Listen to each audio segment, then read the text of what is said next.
Defining Duke, an Xbox podcast, is brought to you by, well, you. If you want to learn how to support the show, go to patreon.com/laststandmedia.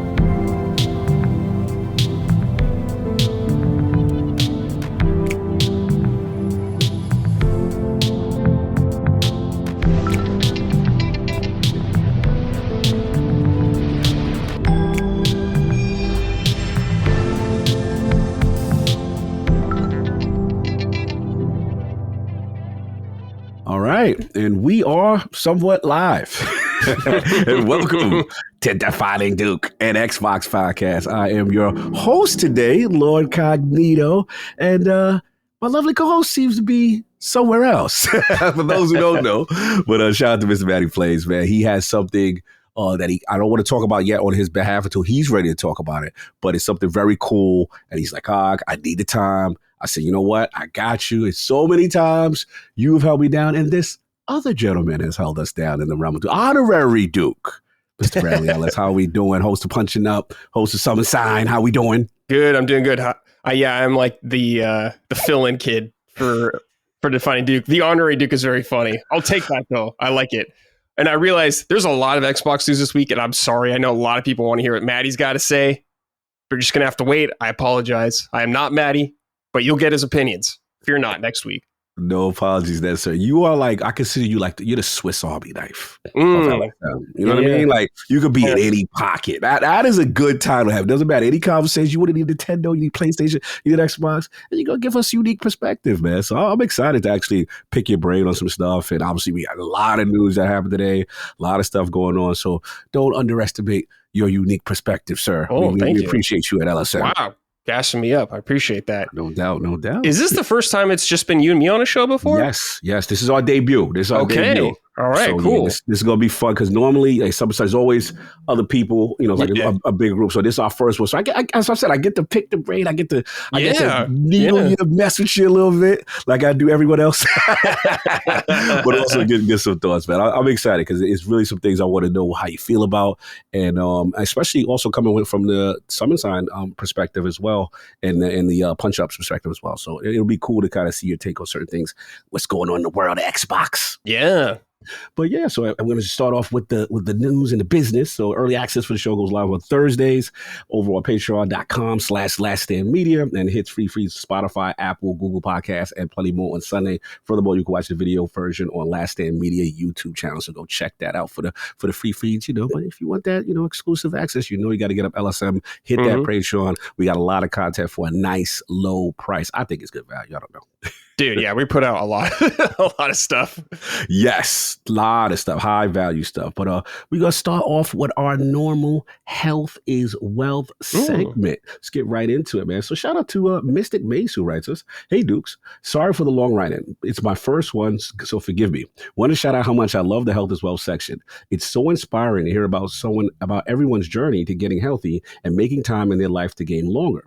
As someone who's been on my own health journey, I'm current in Act 2, the year of consistency and gains. Nice. It's crazy to think it took me 2 long years to get started and comfortable with the gym and weight training, but it's been a game changer.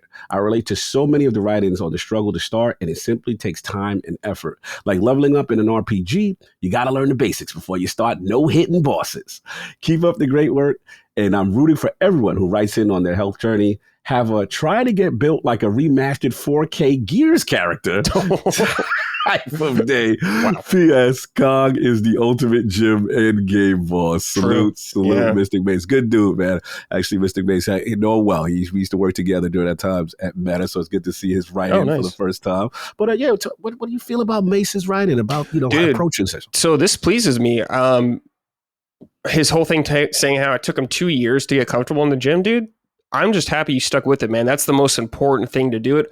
Everyone learns at their own pace, goes their own pace. But as long as you just stay consistent and don't give up, man, you'll get there, dude. You'll get those gains. So it's good stuff. Yeah, absolutely. I love what he said about like he's in Act 2 and consistency. Yeah. It's a level up. And I think for me, it was just a matter of the first act was just comfortability in getting there. With the equipment and everything, yeah. What you're doing on the exercise, actually. Yes, not being intimidated, messing around. I think for me, the number one thing was kind of like, just do with the machines and start slow. Don't get too crazy. Machines are good to start with. Absolutely. Perfect, man. Just start slow, get there, and then build your own place. And then also we talked about, I know Manny and I always talked about like that drip, that gym drip. You know what I'm saying? Whether it be like a nice pair of sneakers that you like, or a cool little outfit, or a shirt or a tank, and kind of lining it up so that you kind of get in that pocket. Yeah. Whatever makes you feel good and motivated to get you in there. That's all that matters, man. Whatever you got to do, whatever steps you got to take. My one recommendation is, if you're new to working out, try to find a buddy to do it with and hold each other responsible. I think that's a really good way to keep going. If you have someone to help motivate you as well, and you to motivate someone. Of course, not everyone has that opportunity, but if you do, maybe consider it. I love that. That's a great one point, right? Because having someone to work back and forth with to feed off the energy is super dope. So yeah, I agree. It's good. I agree. Now we got Florida Man. He said, "Hello, Dukes. Quick health is wealth update. Since I last wrote in to explain that I was at a plateau, I started changing up my workout routine and started to push a little harder. Since writing, I have dropped an additional 6 pounds and added some more vegetables into the mix. Still trying for a goal of 300 within a year, but I'm keeping at it. Thanks for your constant enthusiasm and inspiration. And is anyone relieved that we may have a whole month next year with GTA 6 probably being the only game released that month kind of day?" What you got for Florida Man on his routine? That's good, man. Because sometimes you do hit plateaus working out. Like, we've all done that. We've all hit those kind of things. But making small changes like that are good, especially if you do like a crazy switch up, like a really crazy one, it's harder to be consistent with it. But if you make small changes like this and slowly work your way up, I think it's more beneficial usually for most people. Some people are really trained and very strict about it, and that's great. I'm personally not one of those people. I got to do very small things and get used to it. So I'm happy to see Florida Man's keeping at it, dude. He's got a goal in mind. That's good, man. Yeah. Very happy. Dude, this pleases me hearing all of our listeners getting in shape. You guys are doing good work. This is great. I like this. Bro, I love it too, man. It's so cool because I feel like a lot of us as men, we too tough sometimes to admit, we having issues or we struggle with stuff. And then obviously we all love gaming, right? Mm-hmm. But what's the reality of gaming? We're sitting, we're sedentary, we're not moving. We're playing hours upon hours, these 100-hour games, and not moving, and then making bad food decisions because you're just hungry and you want what's accessible, right? So I agree. So shout out to Florida Man, because I loved his consistency as far as getting to his initial goal, but then now you're at that plateau point. So I get that. That's like that next little inflection point. You got to see if you could try to, switch some things up and make some additional changes, some hard choices sometimes that when you think you're doing good, you're like, I could cut out this processed food, or I could cut out, hey, I still got a sweet tooth for certain things. And I think that's the extra critical eye to see why you're, kind of plateauing. Yeah. But I appreciated his journey. Yeah, that's the important part, to recognize this kind of stuff. Recognize you hit the plateau. That takes a lot. Yeah. So it's good. 100%. Last one, we got Dominic Woodward. Hello, Jess. This one's kind of funny. Health is wealth for you. I'm a typical Brit with a taste for a pint, which means I have to keep up with exercise. I know that life. I often listen to you both on my Saturday morning long runs. One way I keep myself motivated is to lace up the trainers. That's a British thing. If someone says trainers, bro. That's London. I already know where you at. Lacing up the trainers that I have a rolling monthly competition with my friends of who can run the farthest in a month. We all use Garmin watches to track our runs, and this competition keeps me going. There's nothing better than getting a message in the group telling you to fuck off after you've overtaken for the lead. None of us are athletes, but by having this competition, it's kept us all at it for a long time now, when you can see how we've progressed month to month. We don't judge pace, so any of us is able to win by being the person to turn up most consistently. So for anyone that struggles for the consistency, try and add some competitiveness into whatever you're doing as gamers. We all like to win in one form or another. Cheers, lads. I'll be listening away, running my second half marathon of the year next week. However, there was no toilet roll pre-race and had to hold the drop-off for 2 hours of running kind of day. Wow. That is brutal. Good God. Bro, no, thank you. No, thank you. Dude, Cog, I don't know about you, but I don't enjoy running. That is not my thing. I don't want to do that. I don't want to run marathons. Shout out to everyone that does that, but I would hate that so much. Bro, it is a whole level of discipline and mental strength that I know I'm not capable of. I'm looking at 15 minutes and I'm like looking at the treadmill like, bro, Yeah, me is this too. over yet? Yeah, same. Like, that's the type of energy of. So yeah, no, trust me, I get it. I mean, the fact, I think you kind of said earlier, like making it or having a buddy, right? Well, you Yeah. mentioned like, I think that's really cool and getting someone to kind of push you. But that's super dope. He's got like a whole team where they going at it. Like That's really cool. I like that. Dude, we should do that for LSM. Get everyone at the crew involved. Who you think in LSM is most competitive I don't know. Most competitive. out of everybody? Who's the most? I'm going to say Colin. Yeah, to me, I it's think he would try to play cool, but secretly. bro. At the events, at debate, this man has the competitive juices for everything. And like, you love it because you know that when you work with him, you got to perform because he gonna bring it. And I always bring it. That's right. So I would say that. And give me one more. Who's number two? One more. You know what? I want to say secretly Maddie probably is as well. He's playing those MOBAs and all that stuff. I could see it. I could see Maddie being competitive. I like Maddie on that. I actually think that Dustin is kind of Dustin, sure. What he wants to be. I think he could turn. He's got that you're quiet. Right. He's gonna turn it up and let you know. Yeah, you're right. You are right. Yeah, Dustin. Yeah, Dustin. He'll put up a fight for sure. Yes, for sure.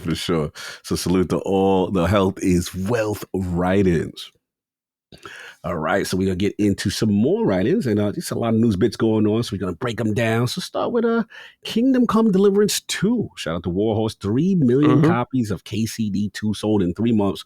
Over 10 million copies of Kingdom Come Deliverance, including the whole series, part 1 and 2, have been sold to date, man. So, Brian, what do you think about that milestone for KCD 2?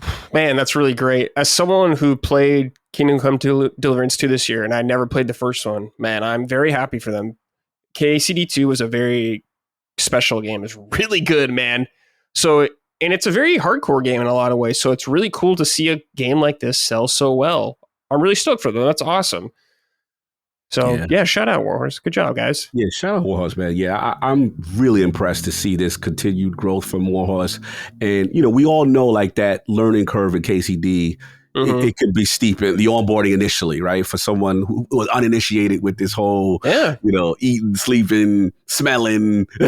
There's a lot of systems in the game. Yeah, a lot to figure out. Yeah, man. And to see it really embraced that well is really cool. And from the development standpoint, I thought they kind of, I think they mentioned they covered cost already. And like they're looking at the next project. That's good. I think Locke even mentioned to the effect that it could be like a Lord of the Rings thing or something. Yeah, that was kind of the rumor. That's a Lord of the Rings game from them, which would be awesome. Bro, if anybody could do Lord of the Rings. Yeah, they would do an awesome job. Yeah, that would be great. So I am pulling for them. And I think, we did our, spoiler cast with KCD. And I think it's safe to say that there's still story to be told historically if they choose to go back that route. But I would love, me personally, just like take a little detour if it's Lord of the Rings or something else. And then boom, you can continue. Yeah, that's how I feel. But. No, yeah, I agree with you. I love KCD too, but if I'm always down for studios to try new things. So if they want to. Absolutely. No doubt. I agree. Haze Light Studios, Split Fiction. EA's got the reports out. Nearly doubles EA's expectations. Surpasses 4 million copies. So again, Joseph Ferris and the team, salute to them. Like, what are your thoughts on Split Fiction? I don't remember talking with you much about Split Fiction. I think I missed that. I only played a couple hours of it. Me and Gene played it together actually for a little bit before it came out. He just wanted to cover it. And I was like, sure, yeah, we can talk about Summon Sign or something. So what I played of it, I thought was really good, really excellent, extremely creative, especially after coming It Takes Two. I'm like, man, they are just keep pushing it to the limit on these kind of games of insane gameplay ideas, so much variety. I really appreciated all that stuff. It's impressive how much different variety there was in those games and how good it felt still. So I do want to finish it sometime this year. But I really enjoyed what I played. Yeah, man, you in the same boat. Shout out to my boy Lord PDTV.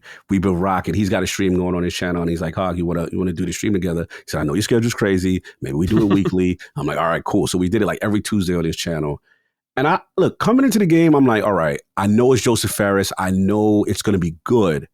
But I have to admit, like Brad, this thing, I'm like, who thinks of this? Yeah. Like some of the level design, the perspective changes, and all this stuff. Like, bro, it is so much going on with this game.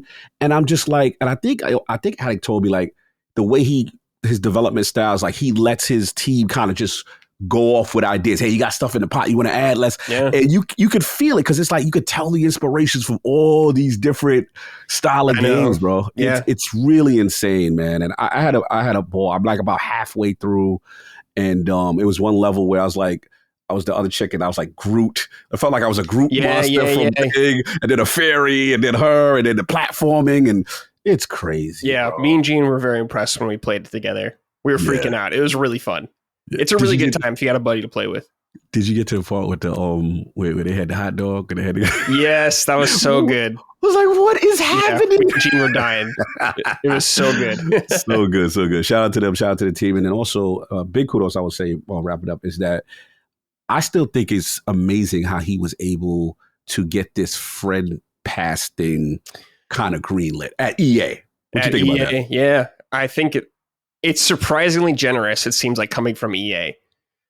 For a company known for nickel and diming in some of their games, like their sports games and stuff like that, to get such a friendly kind of thing right here, it's very bizarre. But I don't know, Joseph, he is an incredibly charismatic man, and he must be very good at convincing people to do stuff.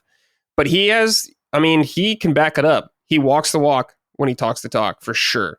So it's kind of like, this guy's probably making you guys a lot of money, a lot of success, a lot of good attention, because it Takes Two won Game of the Year when it came out. Yes. So it's like, wow. Yeah. You let this guy do what he wants, it seems like. Oh, yeah, absolutely. I feel like him and Vincent Pelle in that building have a lot more autonomy than everyone. Yes. So I'm with you on that, man. Salute to the team. And yeah, man, congratulations on them. Mm-hmm. All right. We've got PlayStation's PS5's top 3 selling games in April. 2025 were all from Xbox. The news comes from Sony itself, which has announced that the top 3 best-selling games for the PlayStation 5 during April was Oblivion Remastered at number 1, Minecraft at number 2, and Forza Horizon 5 at number 3 in the US. Now in Europe, Forza Horizon 5 is number 1, Oblivion Remastered is number 2, and then Minecraft is at number 3 on the PlayStation 5 game sales chart. So yeah, man, what do you think about it? This is like we getting a little bit of early data points of the quote unquote new strategy from Xbox. What do you make of this data on PlayStation? I mean, I think it's great for Xbox. They are, I guess, the biggest publisher in the world. And it's really awesome to see these games do well. Because, like, for instance, for me, I finished Indiana Jones this month. I played it when it came out originally for a little bit, but it was the end of the year and I just had something else to do. Came out on PlayStation 5 and I was like, okay, I have time. It's time to dive in now. Really enjoyed the game. Had a really good time. So I'm happy to see these games selling so well. Especially, like, Forza is like 4 years old, isn't it, at this point? It's very old. Bro. I think it came out, was it 2021? I can't remember, but yeah. I mean, it's awesome. And of course, Minecraft, always very popular, but that movie probably skyrocketed it quite a bit. And yeah, man, it's a strange era that we're living in right now. Right. What a timeline this is. Yeah, a couple of years ago, we would never have thought of something like this. Like, nah, never. But now we're seeing some of these huge Microsoft. I mean, of course, Minecraft has been on everything for a long time, but seeing like Forza on there. Oblivion's great also. I've been playing that for the first time. I missed the boat on it originally. So I've been diving in. Yeah, and it's really cool. I'm really enjoying what I've played of it so far. So yeah, like Xbox is bringing the games this year, man. They have a lot of good stuff coming out. So yeah, I'm very excited for what they got in the future. Of course, I'm very excited for Fable. Yes. Whenever that comes out, that's like my most hype from them because I like the old Fables a lot. Well, 1 and 2 I did. I didn't really care much for 3, but yeah, man, they're doing great. I'm really happy to see them selling well because they are really good games, and I'm just happy more people are getting a chance to play them now. Yeah, look, and I'll be the first one to admit that I'm wrong. You know, I'm definitely a person that, not that I knew they wouldn't sell, but I was just very concerned about what it would do to the brand from a hardware perspective in the next generation. Because my thing was like, okay, I get it. You're going to sell like hotcakes, but what's the differentiator to make someone pick you up as a console, right? Right. And the vibe I got is just like, we don't care. Yeah, they're like, we're making money. We're good. right now. It's like, okay. Yeah. And Okay. it's, yeah, I'm like, okay, you know, and then I will admit, I was curious just to see, to have them leading the PlayStation Store is not something I know they would have sold, but to lead more than like some of the third party games and some of the first party exclusives, that's surprising. So they did show me, okay, you know what? There is a desire for these games, but people really like their ecosystem, right? Yeah. Yeah. You know, and it's like, hey, I prefer to play on PlayStation. This is my favorite. I got my trophies. I got my things. And I've had conversations with Collins about this in the past. He was like, oh, I would have totally came to Xbox if there was a way. We said you need to come up with something. I made a term. It was like smart delivery of achievements or something like that. Transfer me into achievements. Like, yeah. Transfer trophies to achievements. So he has everything correct. He said, now I could think about maybe considering it. But again, you know, you see this data and you see people like, hey, we're willing to try it, but on our ecosystem. Yeah, I think your concern though is justified for the next console. I think that makes total sense. You know, if you are giving, this is like something that hasn't happened very much in history. Like, of course, when Sega became third party, the console went away, but Xbox is putting their stuff on pretty much everything now. But the Xbox brand console is still out there, still going, and we're gonna get another one. So it's just weird. It's strange. Like for like you and me who have like been following the console wars for a long time. It's a very strange place we're at right now. Yes. Yeah. Like this is the wildest timeline, bro. Like, the best analogy I could give, and I think I gave it to Maddie, was kind of like, you see the Avengers, Infinity War? You know what I'm saying? And like, remember, there's the scene on Titan and Thanos is about to beat Iron Man, Doctor Strange, or whatever. And Doctor Strange holding the time stone or whatever it is. And he gives it to him willingly. Yeah. And Iron Man says, no, what are you doing?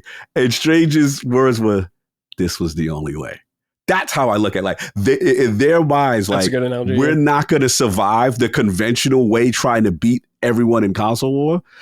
And it's like, but if we put the games, we give them that, this is the way that we could exist and succeed. So that's what I'm running with for now. We'll see if it works. Yeah. At least the software will probably continue. Like, I feel bad for people that, you know, are diehard Xbox console users and stuff like that, because the future is uncertain no matter what. Like, we don't know what it's going to be like, but I don't know, man. It's just, I don't really know how to wrap my head around it because it is such a strange and unusual circumstance, but it is a fascinating time in gaming, and I love seeing what they're up to. They're an interesting company. Yeah, very, very. They are playing by their own rules, which is cool. Like, that's something you do. You got to change the strategy, like, because they were losing in a lot of ways. So if they're doing great right now and they're happy with it, that's awesome. Yeah, but we'll see. At least, I guess for the reason to buy an Xbox right now is you got Game Pass still. That's a big incentive, I would say, for the console, at least right now. Yeah. But I don't know. We'll talk about it probably more with prices. We'll see. We got a lot more to talk about with that. See. But yeah, no doubt. Salute. All right. Now we got this one popped in. I thought it was interesting. Over 1 million players played South of Midnight in its first 3 weeks via sales and Game Pass, according to Compulsion Games CEO Guillermo Provost. Provost told Game Rant how he views Compulsion's role with Microsoft is not to make blockbusters like Call of Duty, but to provide games that add distinctiveness, where we can either serve audiences that haven't been served before or create projects that add diversity to the portfolio. I'm passionate about that being part of the mission for the studio moving into the future. In terms of what audience, what experiences, and what areas of the world we'll represent next, I can't tell you. But I think it's an important role within Xbox for us to be a brand that appeals to people from all walks of life. I want to just jump in on this one, initiated, because I thought this was interesting. I got a chance to interview Guillaume actually during the South of Midnight run. And look, I obviously spoke poetic about the game. I feel it does have its faults with the combat. I'm not going to sit there and sugarcoat that. You know, I think that's one of the things that holds it back from trying to be something special. But I did love the art style. It was unique. And I love, obviously, I'm a huge fan of the music and stuff like that. Do wish the ending wasn't as abrupt, but that's another story. It was. Yeah, it was like, come on, bro. You can't do that to me. Okay. Yeah, like, come on, I got to give y'all a little smoke, Compulsion. Ending should have been a little bit more. But I guess the talk out of this was like, okay, solid game, okay game, but like, is it going to really sell? And I didn't see any numbers to indicate that it was going to be any type of success. And I'm not saying like 1 million is just, oh my God, amazing thing. But I guess for me, this statement resonates only from the standpoint he's saying that the role for them is not to be a blockbuster. And I guess my question to you, and I'm putting it to you, Brad, is that in this world where we have like a Hellblade 2 that we kind of assume didn't do well, right? And we have a South America, which 1 million is impressive, but it doesn't necessarily mean it's 1 million sales. It seems like it's a combination of things or whatever. They seem impressed with it. But to hear him as a CEO say, hey, the mandate is not to be a blockbuster, like we're allowed to do that. Like, what are your thoughts on that statement? I'm very curious. It's like, I kind of believe you because I remember Hi-Fi Rush and stuff like that. Like that fits that pocket and it had a lot of success. Way more, I would say, at least critically compared to South of Midnight. And at least in terms of talking points, people were buzzing about that game. Everyone loved it pretty much. But as we know, Tango got shut down. Luckily, they're reborn in some sort of way.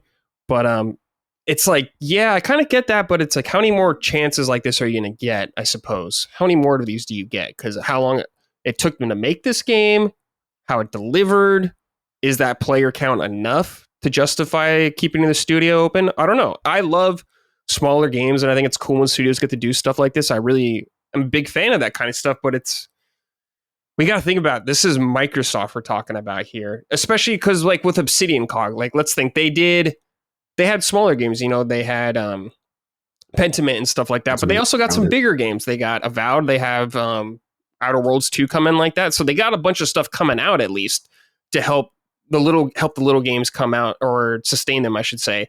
But with this Compulsion Games, it's like the last game they did was We Happy Few, right? And that was quite a while ago. Mm-hmm. So I don't know if this can remain the same for this company or the studio. If it can, and Microsoft's cool with that, awesome. It's fine with me, but I have some doubt in my mind about this right now. I don't fully believe you, at least right now. Yeah. I understand that concern. I think it's fair game to say, hey, I don't know just yet because of the business of gaming, right? Like we usually, we're in this to make sales, to make money. Publishers want to see that return. I did feel it was interesting that he felt the need to jump out and say that. So I'm going to assume that kind of similar to what happened in Ninja Theory after Hellblade 2, which is like, hey, is studio in trouble now? You know what I mean? Yeah. So I'm wondering if it's that kind of defense mechanism. But also there's a part of me that's like, okay, what if there is some truth to it in the sense of, look, one thing I can say is that we can assume that Minecraft, the Call of Duties, kind of make hand over fist money for them in terms of, Game Pass and them being a part of the ecosystem of Xbox Game Studios. So there's a part of me that's like, okay, well, they were always small. I remember, was it Contrast for PS4 was a launch title. I had that from them. That was an excellent title.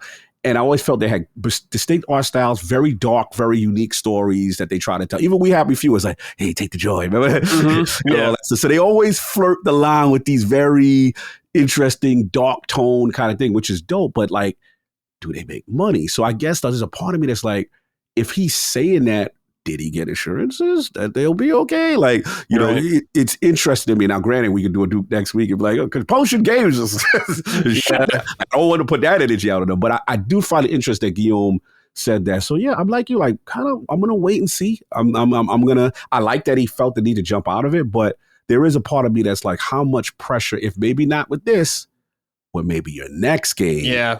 And then it's like, you better. Yeah, they could be like, well, we spent a lot of time on this for Xbox. Like, you guys spent a lot of time on this. It depends how much it cost them to make, I suppose, and how much the return was, or how much money if they lost any on it, whatever that is. But yeah, I could see this not flying for 3 more games or something like that. I can easily see that. Maybe the next game might be the one like, hey, you guys gotta really deliver, because it could be like 5 years from now. Who knows how long it's going to be? Yeah, good point.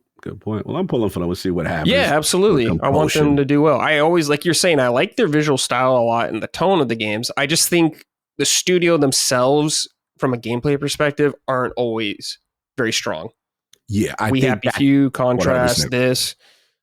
Like, you guys, I think they need to tweak that up a little bit. Yeah, work on that. We need that core gameplay focus from them. Yeah. That's the missing thing to take them to that. Now, I see the potential. I see it's like that draft pick. I see what you could do, but you got to put it all together now for that next level leap. So we'll see what happens, man.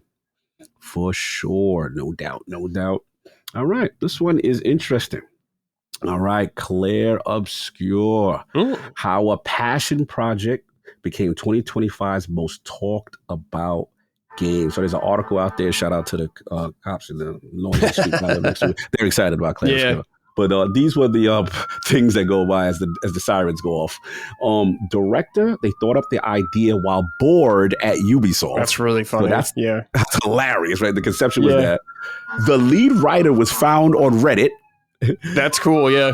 Composer, which I believe his name is Lorien Starr, the guy's amazing, has never worked on a video game and was found from SoundCloud. And then the game was made mostly by junior devs. The team was less than 30 people. Now, I know they had some outsourcing stuff, but I want to tie in this write-in that we got from Roku. He said, "Good day, Dukes. There's been a lot of attention on Expedition 33, particularly around the core team size and how the AAA industry may learn from a supposed indie studio. Make no mistake, the game credits 403 professional roles and is funded by their publisher Kepler, who received $120 million in funding from NetEase as a minority investor. While I'm speculating here, Sandfall is likely working within a low AAA budget. Given that, I don't believe it qualifies as an indie production. A good comparison in terms of scale would be Nier Automata, which credits 521 people. This isn't a critique of the game itself, but rather an attempt to draw the right lessons from Sandfall's achievements. For me, that lesson is about allowing creatives to fulfill their vision without interference from corporate hands. And by all means, Kepler seems like a great publisher. And credit to the Duke's last episode for highlighting this. Good product management also plays a huge role, both of which are clearly evident for anyone who played the game. The small core team size likely helps play a part of this.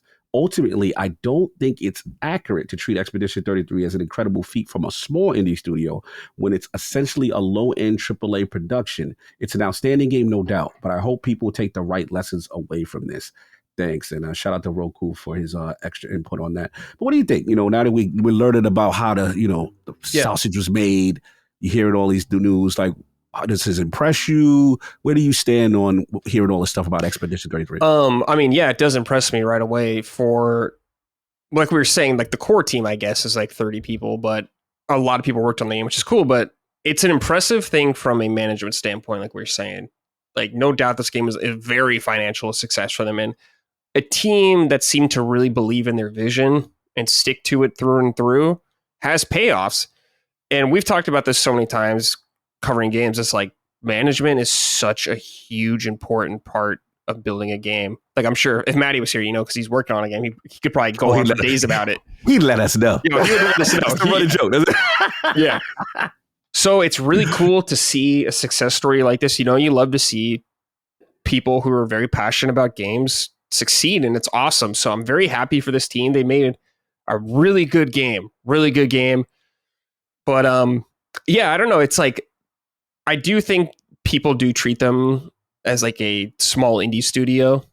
And it's like, oh, this was made by 30 people. Like, people think it's the entire game made by 30 people. It's like, no, dude.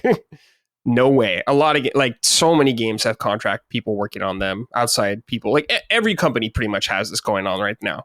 So it is important to learn from this game. I think it is a great lesson to take, or game to take a look at and learn from. A lot of ways, I can see a lot of companies learning from this. But like the writing was saying, Roku was like, yeah, take the right lessons from this game. But I'm very happy for the team. That's awesome. They got to be over the moon right now. Yeah. Like, when you're just like a huge game like this, it seems like it comes out of nowhere for most people. It's a good feeling. So I'm really happy about it.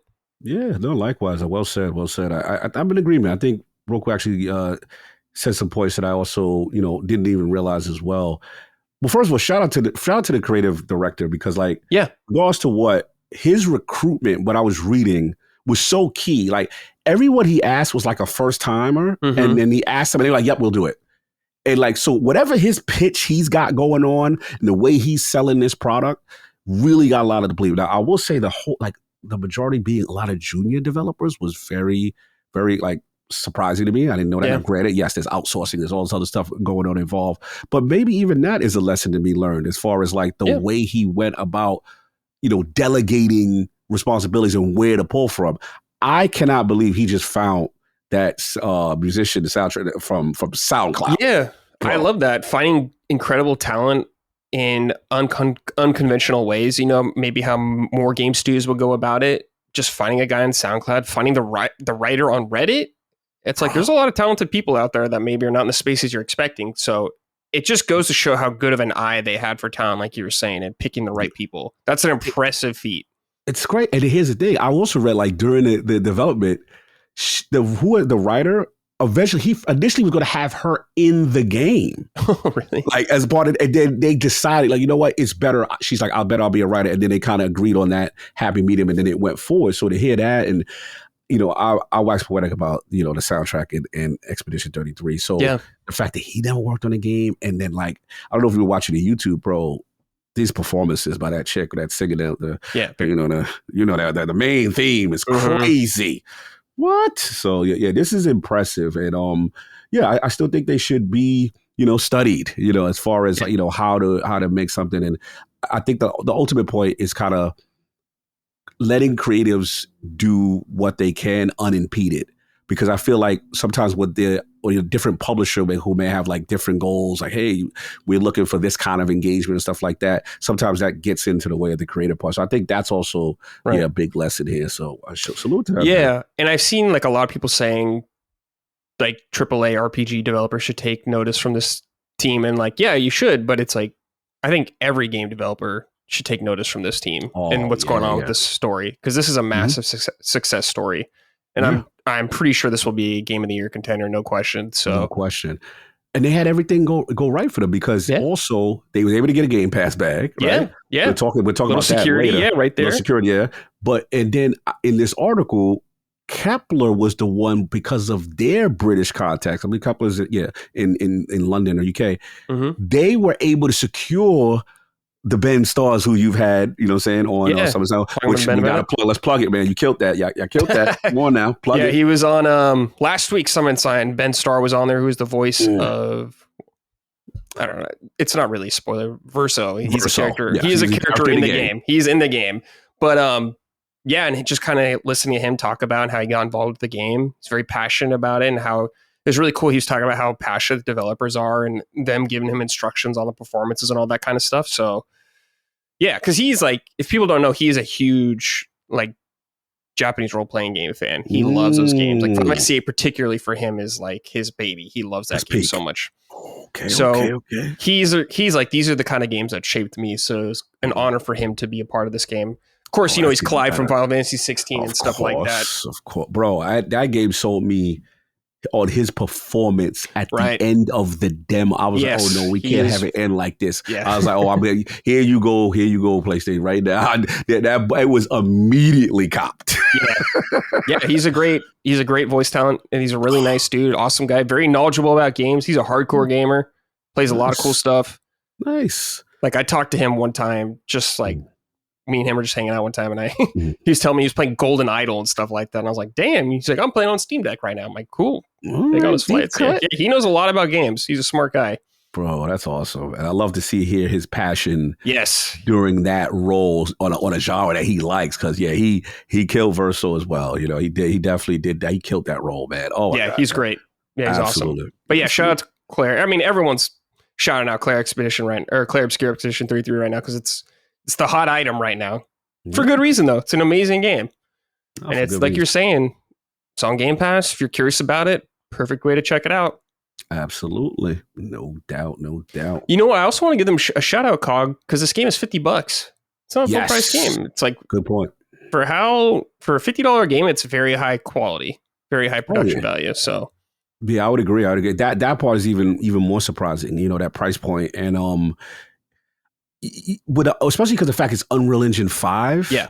And I'm just like, and I look at the production values of what's going on, and I'm like, man, it could have easily. I don't think people would have complained too much, because I remember when I first seen it at the showcase. I'll never forget.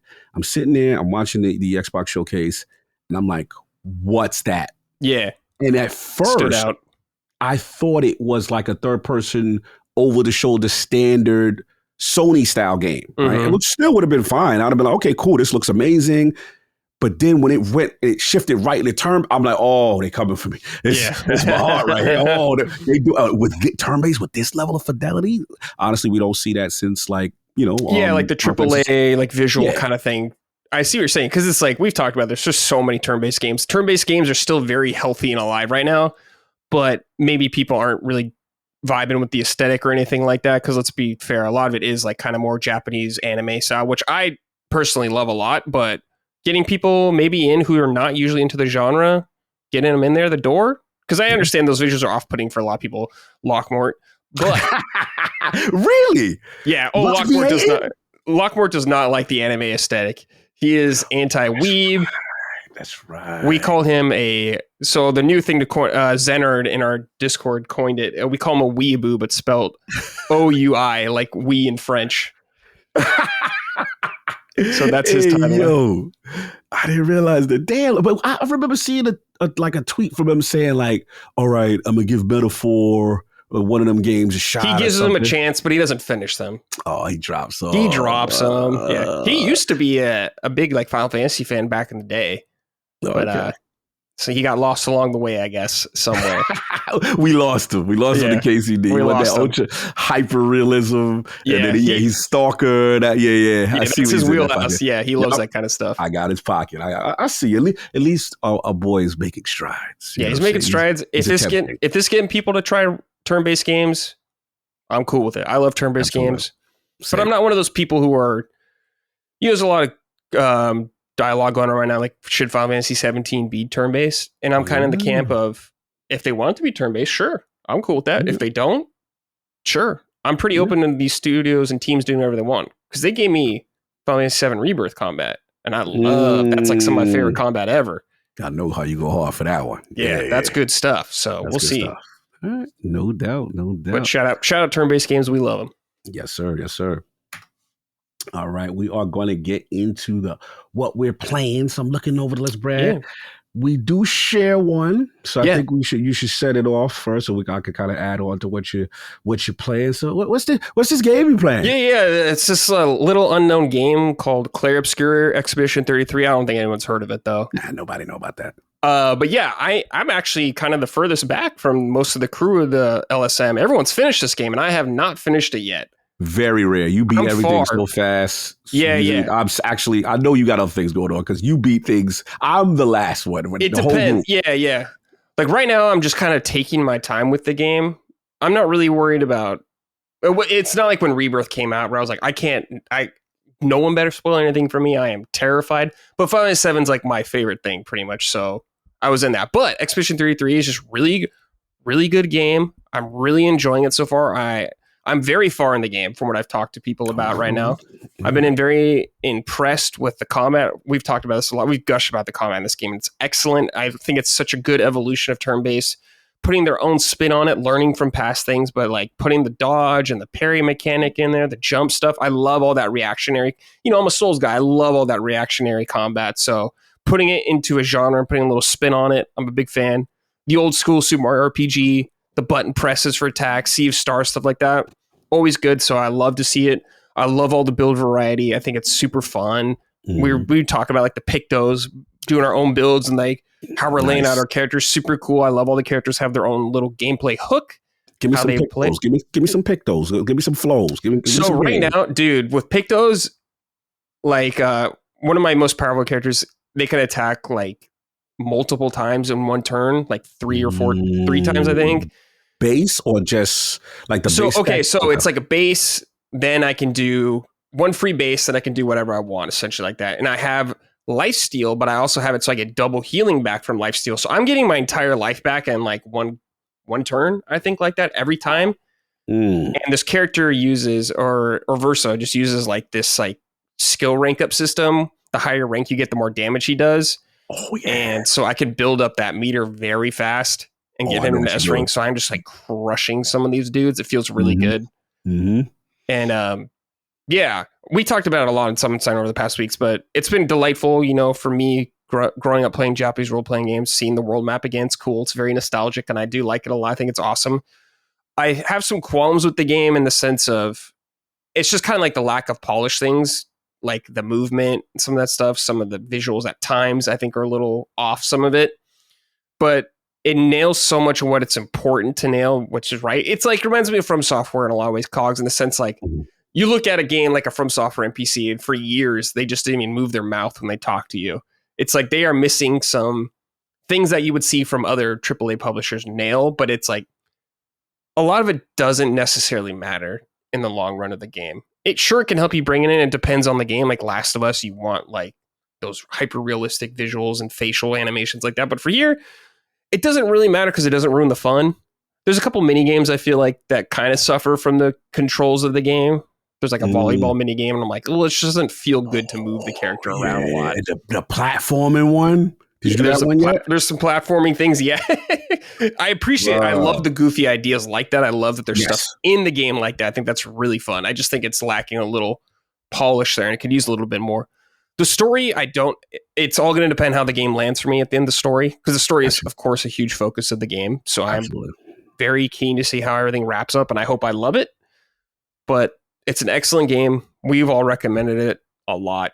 Really, really easy to get into, or a nice entry point. Game Pass, $50 on everything else if you're curious about it. So we highly recommend it. Maybe if you're looking to get into a turn-based game for the first time, maybe get put off by the aesthetic, like we're saying, like Lockmore before, this might be the one for you. Yeah. So, I agree. We recommend it. All of us, pretty much. We definitely do. I'll add on. Yeah, man, look, I'll try to be as spoiler-free as possible here because I did beat it. And all I will say is that I felt Act 1, wow. Mm-hmm. Act 2, I'm like, okay. Mm-hmm. I don't know yet, but okay. As far as narrative is concerned. Yeah, that's kind of where I'm at right now. Right. I'm like, I lost a little enthusiasm as what's happening. And I was like, all right, Act 3, man. Okay, now that I have an understanding, all I will say is I've never stared at a screen frozen like I did with this. And I'm not going to say much more on it because, again, it's something I want everyone to experience. And you guys owe yourself to get to that point. But I legit was like, wow, like I really, it hit me. And I love what they attempted to do here. And I felt for me, it landed. It definitely landed. And I was like, okay, I get it. I'll give you one gem that you will appreciate. You specifically, Brett. Like, it's rare for me. I think some iconic moments, I think everything Expedition 3 from a boss standpoint is just epic, right? Very important. Right? Very everything is like stars, the heavens, the moons, the star. Like, this is epic, right? What's happening?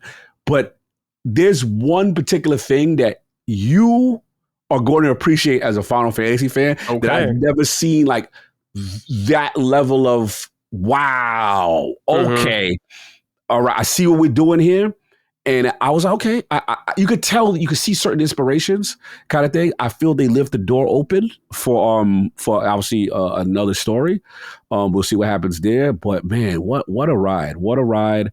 Again, I cannot go on and on about this soundtrack, about these vocals. It is just amazing stuff. Again, like you said, we talked about before in Summon Sign, the combat, the agency with being on defense and nailing those perfect parries, say, hey, you know what? I'm not going to risk this. Let me do a dodge here. The build craft, the game allows you to go crazy with the things it have. It doesn't restrict you as much as you think. If you have the Luminas and you just invest and you can say, okay, I'll take this as a passive for my other characters, you may lose some base stats, but you'll have, the main idea of what the pick though does. I think that's great.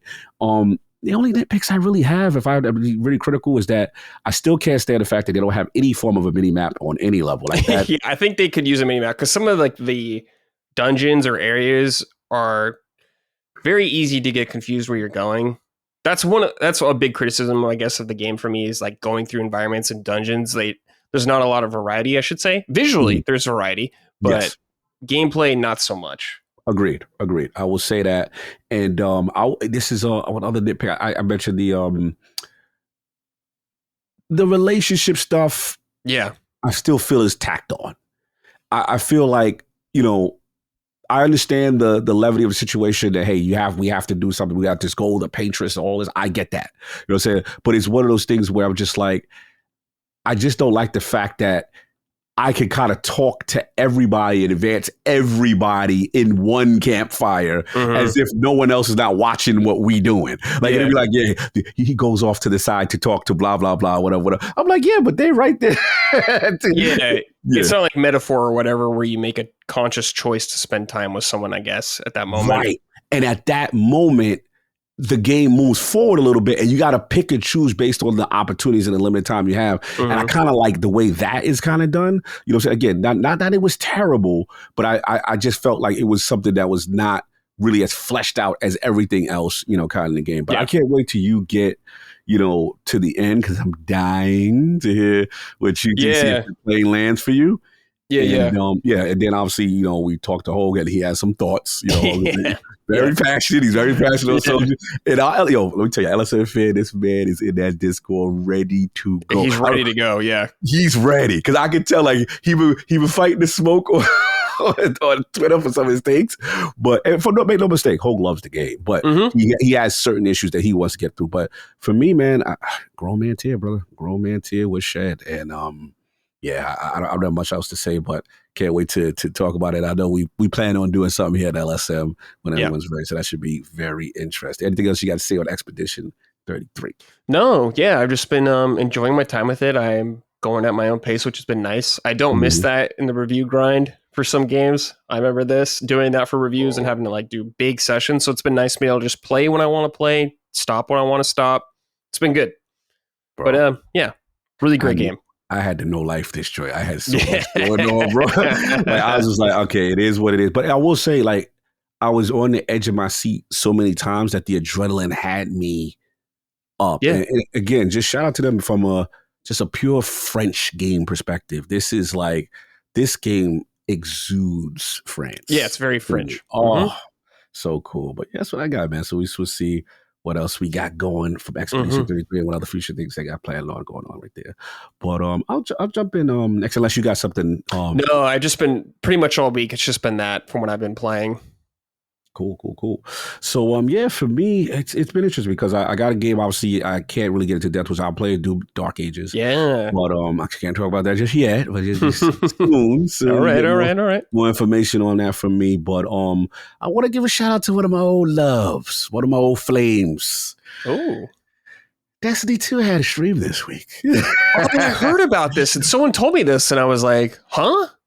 Yeah, Destiny 2 had a stream this week. So I came in very, very pessimistic. You know, the vibe I'm getting right now, you know, I think we talked about it on some side as far as all hands on deck appear to be for Marathon, right? So as a Destiny fan and a purist, there's a side eye that Destiny fans kind of look at Marathon like, oh, we died for you.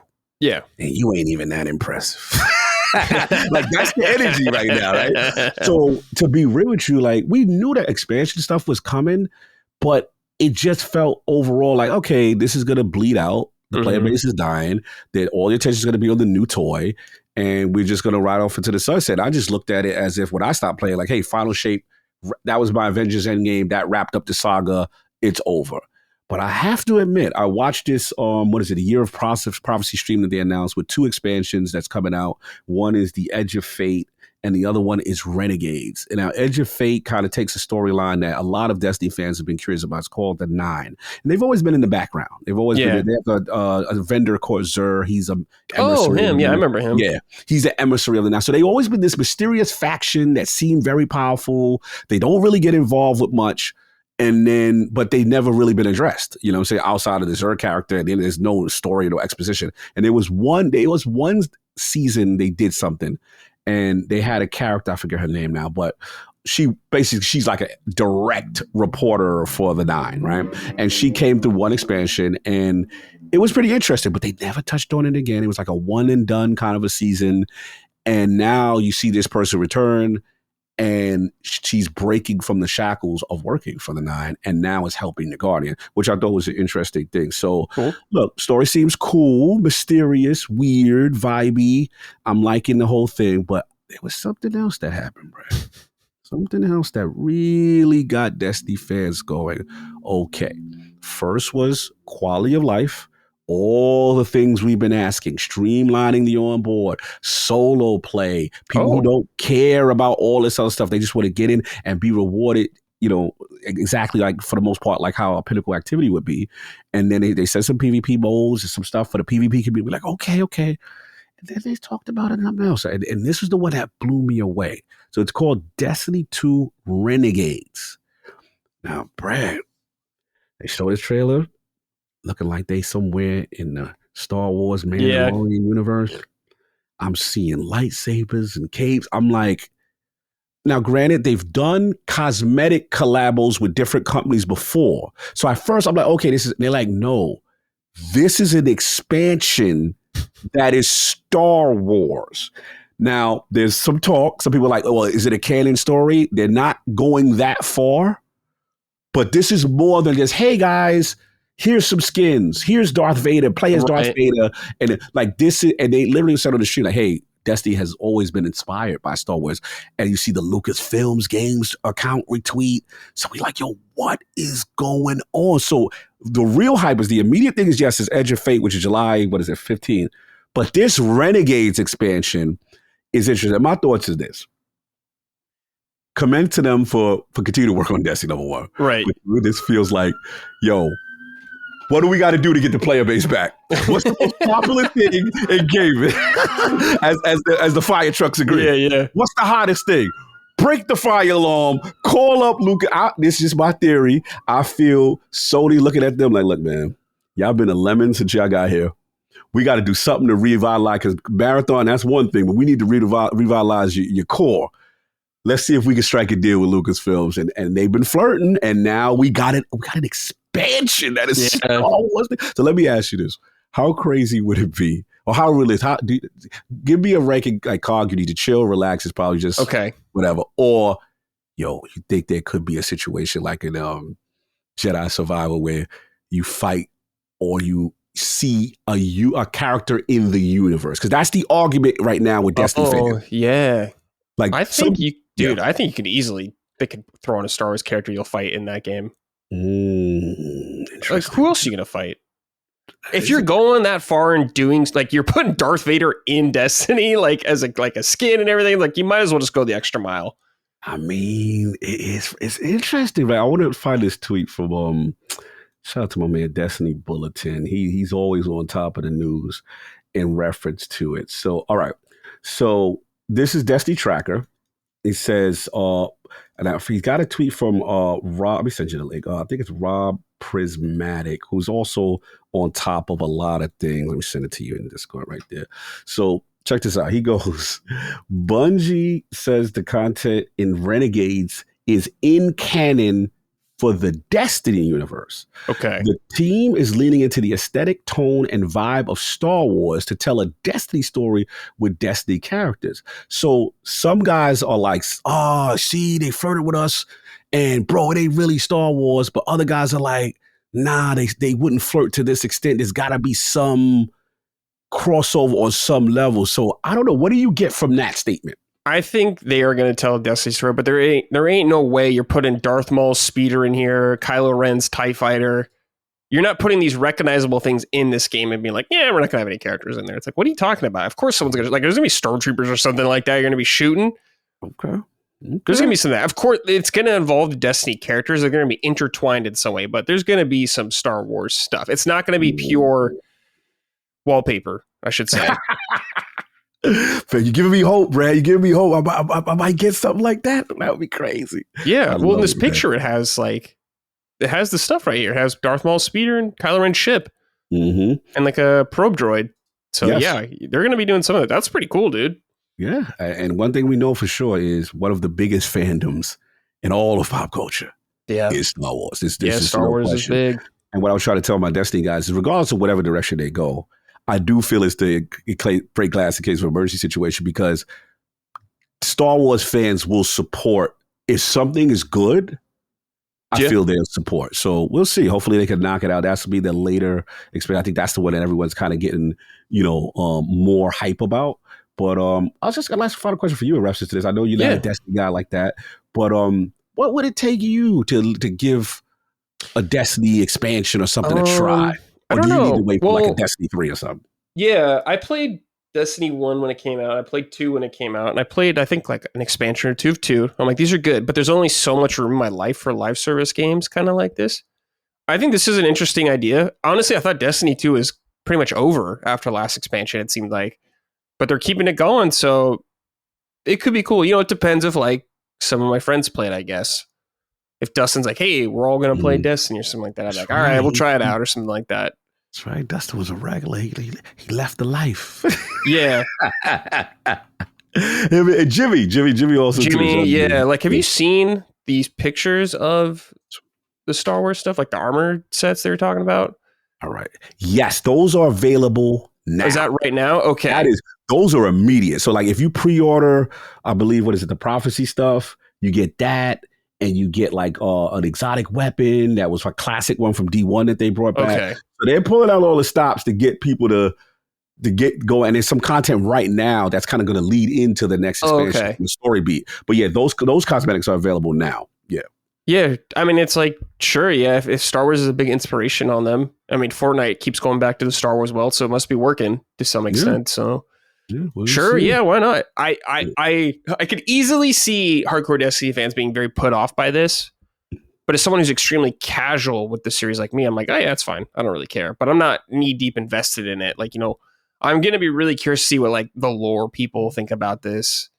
What Chris thinks about this. It's gonna be funny to hear what he thinks about it. Yeah. I gotta speak to I know when I put the tweet out and I was like, this is the marriage I didn't expect to see.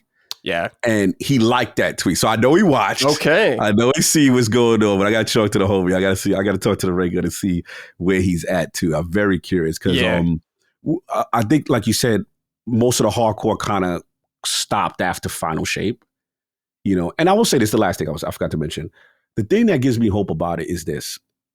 Now that they've obviously laid off a lot of people, studios kind of have the size, they just can't keep up with the seasonal model. Tune in next week and stopping stories in the middle. That's a lot. So what I think it needs to do is go back to form, which is go back to the expansions, which is you have one or two, just 2 drops a year. Instead of these 4 seasons, 5, 6 seasons, 2 drops. It's okay to miss Destiny. Just give it substantial content. The hardcore will blaze through it fast, but the majority are casuals. That's going to take them time, a couple of months to get through it. And then you come back. So I kind of like this approach of going back to expansions because I feel the drip feed model, even though the goal is for them to be you playing Destiny every day, we're in an era right now. It's just too many good games. And like I said, I just don't have the time. Like, I will say this. You know how productive as a gamer I am when I'm not playing Destiny? You know how many games I'm finishing? You know how many podcasts I'm with you on? Dude, I get it. Yeah, I get it. I've been there. Yeah, so that's it. What last question I got before we move on. What's your... Is it Overwatch is your live? What's your live service? That's what I'm playing right now. I play that with like Locke and one of our other friends. Nice. They just did a Gundam Wing collaboration, which I was a real big fan of. So that's like right up my alley. So they're speaking to me right now. So it's good. Oh, they talking your language. But I've played Final Fantasy 14 since when it came out like 10 years ago. I'm pretty much, I'm a couple expansions or not expansions, patches behind at this point. But I've always been playing some sort of online game for the most part, but it is very bad for playing other games. That's for sure. Fair enough. Well, Destiny, I'm pulling for you. You gave me some hope. Absolutely. I'm cautiously optimistic. And I'll be jumping in. To see what's going on. And I'm excited so far. The main thing, too, is the quality of life stuff. Armor 3.0, gear sets like Division, things that we've always been asking. A nice unified UI once you log in that's simplified. It's easy. You're not confused. It's not 1,000 planets, so you don't know where to go now. I love that aspect. And we'll see. We'll see if they execute land to play. But so far, so good. Good stream so far. Yeah, I think that's good. That's a good point you brought up, the onboarding of this game. Because as someone who came back to it, I was like, this is really bad onboarding. I have no idea what's going on here. And I'm not a stranger to like playing online games like this. It's just, it was not done well in that game. Destiny's onboarding was bad when the game itself would point you to content creaters and promote them to explain what to do with the game. Now, it's good to those content creators. Shout out to my man Evantis, shout out to Scarrow9, shout out to Ashton Cross and all those guys, but it's like, bro, the average person doesn't know what the hell to do in Destiny. Yeah. So we'll see what it is, but that's all I got on this one. Okay. you think we should take the break here or let it rock? What you think? 2 hours is usually how long we let it go. Okay, cool. I figure we're moving kind of brisk off, so we just keep going. All right, cool. All right, let's get these going up. So we got these warm-up questions here, and I'm going to start off with the first one. It's not really a warm. This is a big one. This is the big cheese. Yeah, the big cheese of the week for sure. Yeah, Grand Theft Auto 6 now set to release May 26. And new trailer, Brad. Did you get a chance to see that trailer? Oh, yeah. I watched that thing immediately when I saw the new Grand Theft Auto trailer. I was like, oh boy, we're watching this right now. Because it's a monumental event. Extremely impressed from what I saw from detail perspective. Man, Vice City looks crazy how much detail there is in this game now. The visuals looked insane for an open world game. Rockstar always delivers on their world building like that. It's going to be next level. Like, this is going to be a next level event when this game finally comes out. It's going to be a moment in time. That's the kind of company they are when these games come out. I am sad it's a year away, still over a year away from now, but it's okay. I've waited so long already. I'd rather know now than just being kept in the dark like we were for a little while. But yeah, I'm really into the 2 main characters. I think they're great. They're going to have this Bonnie and Clyde vibe, which I think is really fun. I can't wait to see Vice City. I guess it's like the entire state of Florida now. So we're going to be going to like the Everglades kind of equivalent and all that stuff. The bayous or like the swamps. It's going to be really cool. Very excited. I don't know anyone who isn't excited for this game pretty much. Like, how can you not be at least enticed? It's funny you say that. I do know one. Okay. I do know. I'm gonna blow him up. Where my man at? Oh man, I think. Oh, tell me I didn't put it. Oh, I did. Okay, shout out to Arcade 128 Lognet's on. Okay. I got into it. This is a perfect segment. Yes. So, blessed day, Grand Thief Cog and Maddie. While the internet and many of my online buddies are hyped for GTA 6, is it wrong that I didn't feel impressed from the trailer? Despite the 2 leads having great chemistry, the game just felt like pretty realistic visuals for the sake of better graphics. I can understand wanting to sell the vision of a great looking game, but when graphics already hit a ceiling on how great they can look, pretty visuals don't cut it anymore, at least for me personally. Do you think going with a story trailer was a mistake? More so considering all the noise around a potential $100 price tag for Rockstar's next masterpiece in the making. Or am I missing something?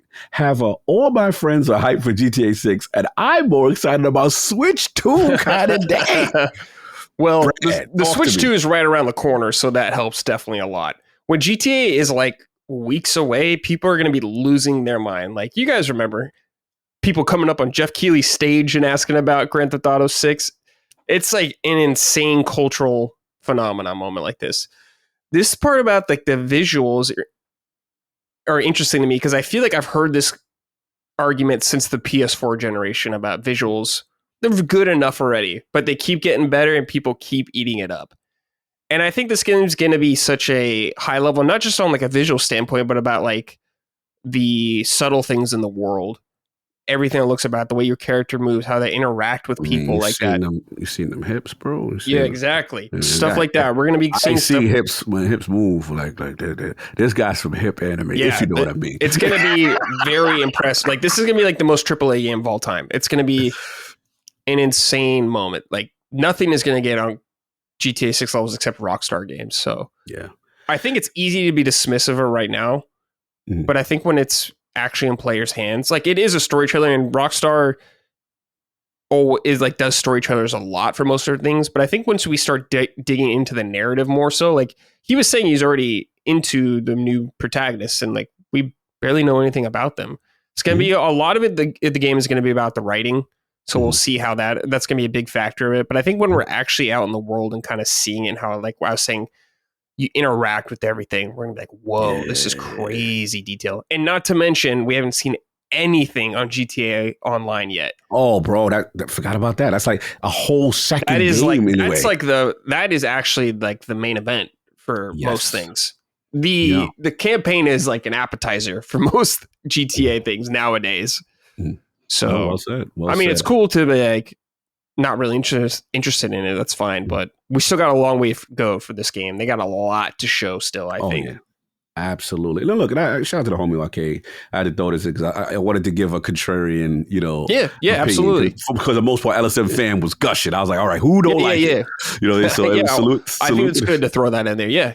Yeah, so I wanted to throw that. But I guess for me, Arcade, talking to you in your opinion, I get what he's saying about ceiling on graphical deli, but in this case, I'm looking at, the characters, the way they enunciate words. Like, I think that's big. Like the way like the vocal capture is, the motion capture, like it's to the point. And I think Rhaegar had a tweet when he saw it. It's like, it's hard to distinguish now the motion from real life ending games. Like you could tell it's a game, yes, no question.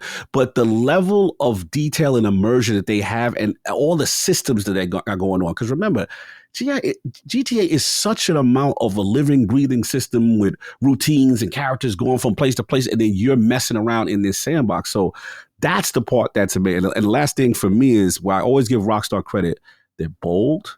They're not afraid to portray things the way they are culturally or in certain areas of life, right? Yes. And they're unapologetic about it. That's what I love about them. They're going to show it how it is. They're not going to censor themselves. And I think that's what always kind of keeps them in that unique pocket. I've been to Florida a couple of times. I'm like, oh, this is Florida game, right? Like, this is Florida. Like they got all the pockets covered. Yeah. You know what I'm saying? Because I've been in certain parts. I'm like, oh yeah, that's accurate. That's accurate right there. So that part for me. And I just want to add on to his other part about the $100. Because I know this is a big thing. A lot of people are talking about. What do you think, Brad? Like we've broken 80. Mm-hmm. Do you think Rockstar comes out and says, you know what? We got the name, we got the pedigree. You're going to pay this $100 base. Yeah. I think that could easily happen. I don't know if it will, but they could easily do it and get away with it. Everyone's going to complain, but everyone's going to buy it. Everyone's going to part. Damn. So what they could do is they'd be like, hey, $80 for the base version, but if you spend 100, 120, you get it 4 days early, 5 days early, like that. Okay. We doing any the vast majority of people are going to do it. Yep. Because we've been waiting so long for this game at this point. It's just like, all right, man, just get it out there. We'll pay it. It's fine. Whatever. Fuck. Because they're going to get you with the microtransactions and online, all that kind of stuff. They're going to be sitting pretty. But this is the game. This is the game you can get away with it more than any other game out there.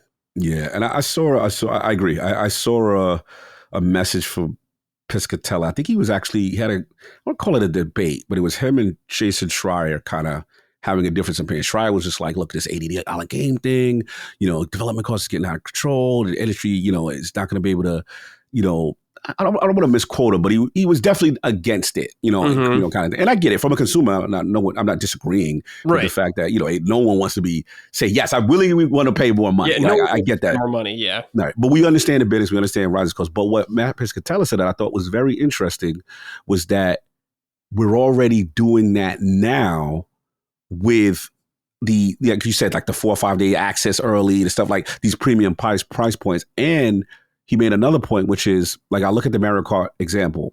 There's a reason Nintendo picked Mario Kart to be that game. There's certain franchises with that brand recognition alone that can only do that. Like, for example, I was considering that category, not to promote $100 games, but I'm just saying, right. If Elder Scrolls 6 said, yo, we're 100, like you said, Brad, I feel gamers going to be like, damn, I ain't missing out on the new Elder Scrolls game because we got some data now with Oblivion, right? I'm looking at Oblivion. Now, granted, that was $50 and stuff like that, but it showed me the power of that franchise. I'm like, oh, yeah, this is how it used to be. So I think that GTA kind of qualifies that. Elder Scrolls, there's only a few. Basically what I'm getting at is only a few. Yeah, now, there's one thing you get away with that, yeah. Right. Now, my only counterpoint to my own point is just that there are going to be some people who think they're in that bracket. And I think they may have a rude awakening. If they I could easily see that happening as well. Yeah. Assassin's Creed, whatever, next coming out. I could see that. That's a great example. Because a lot of these companies they're doing $80 versions of their games, $90 versions of the games. Here, get 2 skins, $10 more, something like that. No problem. They can easily do that.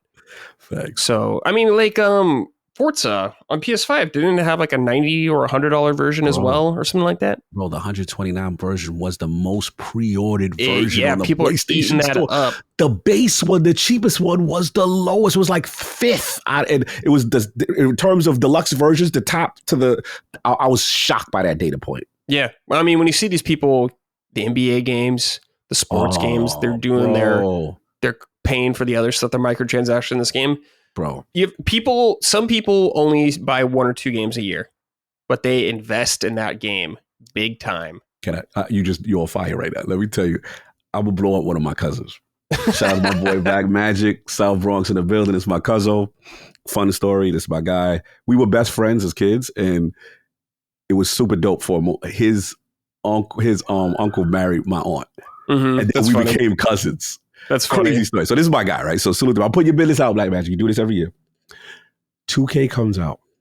Bro, it's a production. Not only does he get the super deluxe Kobe Bryant whatever edition, right? Bro, then they spend like $100 on VC. Yeah. Just so that their creative character could dominate the park or whatever it is they're doing. And that's the business of 2K. So like you said, there's guys like that they only buying that one game. They're over investing. And what it is these guys got the data. 2K and these guys got the data. Like, yeah, they do it. So why are we not going to continue to do it? You know, continue to gouge, unfortunately. You know what I'm saying? Kind of thing. And it's very interesting to me. But yeah, I agree with your overall point. I think there's just certain games that I think they know they can get away with, and they will push the envelope on that. And GTA is the biggest game you could do that with. Absolutely. For sure. I want to get a funny one in. Shout out to, in reference to this topic, Derek Beek. Hello. With heartbreaking delay of GTA 6 into 2026, does Mr. Randy Pitchford need a formal apology from Maddie? Last episode, Maddie seemed certain that Borderlands 4's date changed because of GTA 6 and basically called Randall a liar, pants on fire. Is there any sort of apology Cog had in mind that Maddie should do to make up for his slander? Maybe send him some flowers or apology card or even a USB thumb drive full of magic tricks. That's funny. He does that. So like, I'll jump in on this one because it was fun. Look, first of all, gotta defend my co-host. I'm guilty as charged too. Because I was like, I don't know, Randy. I think you might be, because remember, they all under the 2K umbrella with Borderlands. So my thinking, Brad, was like, yo, they knew the inside baseball. Because you rarely see a release they get moved up.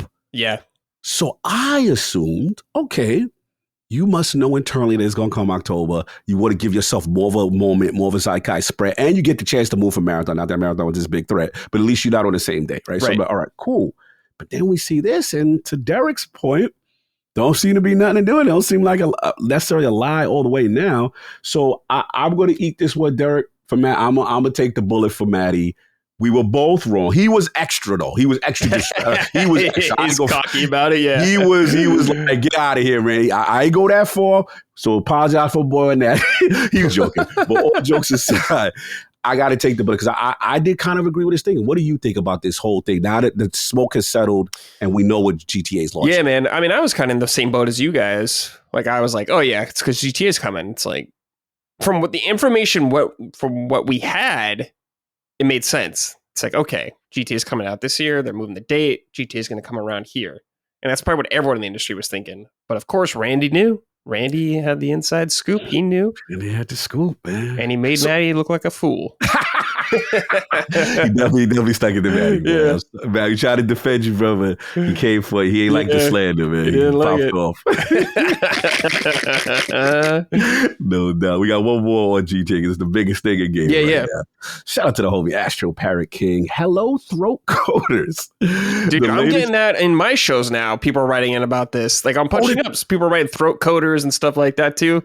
Bro, they've invaded this. I know this is happening to all my shows. I'm getting all these sacred symbol memes, and I'm getting Duke's memes in my shows now. It's spreading.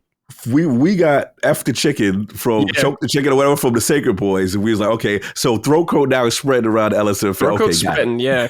They were talking about like shoving a Switch 2 down your throat, like throat coating the Switch 2 or something. It was out of control. They savages, man. Yeah. They savages. Salute to them. The best community ever. Hilarious. Hello, Throw Coders. The latest GTA 6 trailer just dropped, and I'm currently on the treadmill watching. Hashtag health as well. Salute. And holy mother of Jesus, this looks amazing. I miss Florida already because it looks that real. It's a Florida guy. Yeah. Do y'all have any impressions of the trailer? Does it make you want to visit Miami? Have a July 5th will come type of day? How's it making you feel? Now more did you resonate? How hype? What's the hype levels? Oh, it's extremely hype. I'm extremely curious. Like, GTA isn't my favorite franchise at all. I think it's cool, but it's not like my top franchise of all time. Like, I wouldn't put a GTA in my top games of all time or anything like that. But I am hyped from the spectacle point of view from this game, because it's just going to be an insane production. That's what really excites me about it. Of course, it's going to be fun, and I can't wait to explore Florida and see all the detail they do in it, because they are top notch, like exploring Red Dead's world and everything like that. And GTA 5, even at the time, how impressive that was. Someone who lives in Southern California, I was like, man, they nailed it in a lot of ways. Bro, the way you felt like that is like the way I felt which is the one with Nico Bellic, was 4. Right? 4. Yeah. Bro, when I saw New York, the way you felt, I was like, bro, they did it. They did it. Like, it's crazy. So I relate with you on that. But yeah, hype level is pretty much the same as you there. And it's more of a, I'm with you. I don't want to be GTA fans. I don't want to be disrespectful. Like, right. My thing with GTA is more about the experience as opposed to, my problem is I get lost and distracted by not advancing the story, because I'm doing anything I want in this ultimate skybox, and it's I have OCD, like, oh, squirrel, what's going on here? What's going on? Like, that's my problem with GTA. Not that it's bad at the game. The game is so immersive, I live in it, and then I end up not completing them because I'm just so into massive stealing cars, doing all type of craziness, and like you said, the mini games are just crazy. Yeah. So GTA is an awesome game because you could just dick around in for so long, so many hours. We've all done it. Bro, like you're saying, even just getting sidetracked, just doing something. You're like, what am I doing here? How did I get here? That happens all the time in GTA. Facts. That's one of the beautiful things about that game, I think. Yeah, I think so. And final question is for the homie Hustle and Motivate. Hey, Dukes, since we just saw that new trailer for GTA 6, my question is, what is your favorite GTA game and why? Oh, yeah, that's a great question. Vice City was my favorite for a very long time. I think maybe right now 5 was my favorite that I played. I mean, I'm always going to have a soft spot for 3 because it's the first 3D one. And at the time, it was super impressive. Vice City, I really loved. I loved the vibe, the music, all that kind of stuff. San Andreas, of course, was also a huge step. Like, San Andreas was such a crazy game, how much content there was in that game. Like, lifting weights, eating cheeseburgers and stuff, going to the casino. Shout out to Hot Coffee, though. Yeah. The director's cut. It's just a crazy game. But I think it's 5. And as someone who, like, Southern California, it's Southern California, and I know it pretty well. Even though I don't live in LA, but I know LA pretty well. And it's like, he was repping that SoCal for you? Yeah, I was like, wow, this is impressive. This is really crazy. So like SoCal, you're a SoCal boy. You like, yo, they did that. They did that. You know, the thing is, like, with GTA, I've been annoyed because they've been going back to the same 3 cities for a long time. And I'm like, let's go somewhere new, please. Like, is GTA 7 going to be Liberty City again or something like that? And it's going to be, no doubt it's going to be insane what happens. But I'm always like, let's go somewhere else kind of person. But I was just really impressed with 5 from that perspective, but I also really enjoyed the character arcs in that game. Just these 3 main protagonists and how they handled it, and how like switching between them at the time was really, really impressive. And I love the way, like, the outcomes you could get were super funny to me. What you did. So it was just a very impressive game. And I didn't even play GTA Online at all. And that's a whole other world. That's a whole nother world. Like, I think I tried it one time. I was like, this is wild. And I see why people get invested. And to add on to you, I think, Vice City was definitely a classic.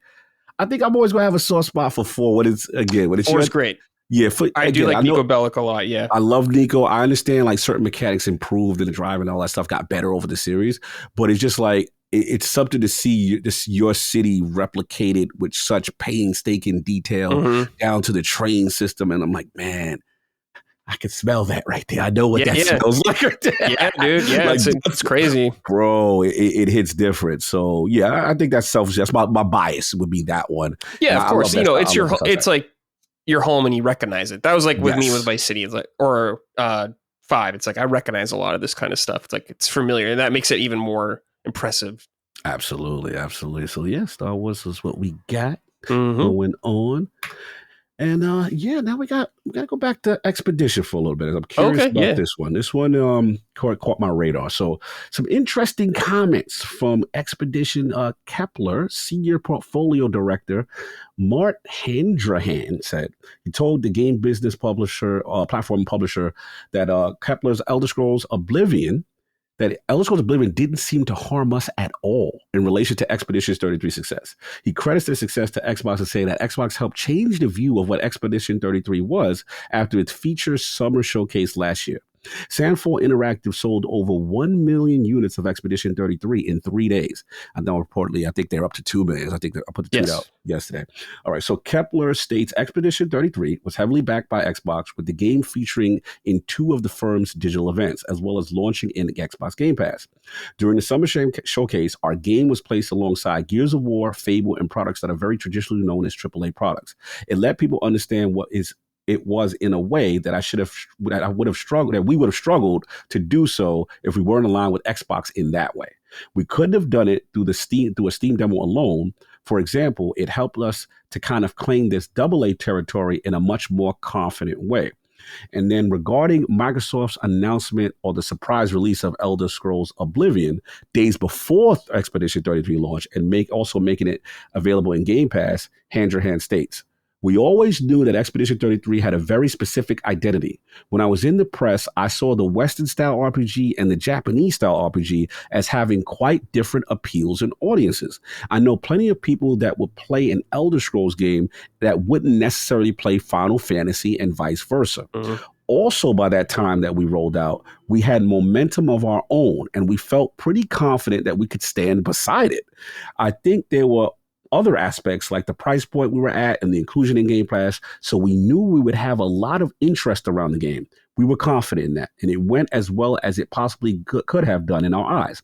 And actually, proximity to Oblivion didn't seem to hurt us at all.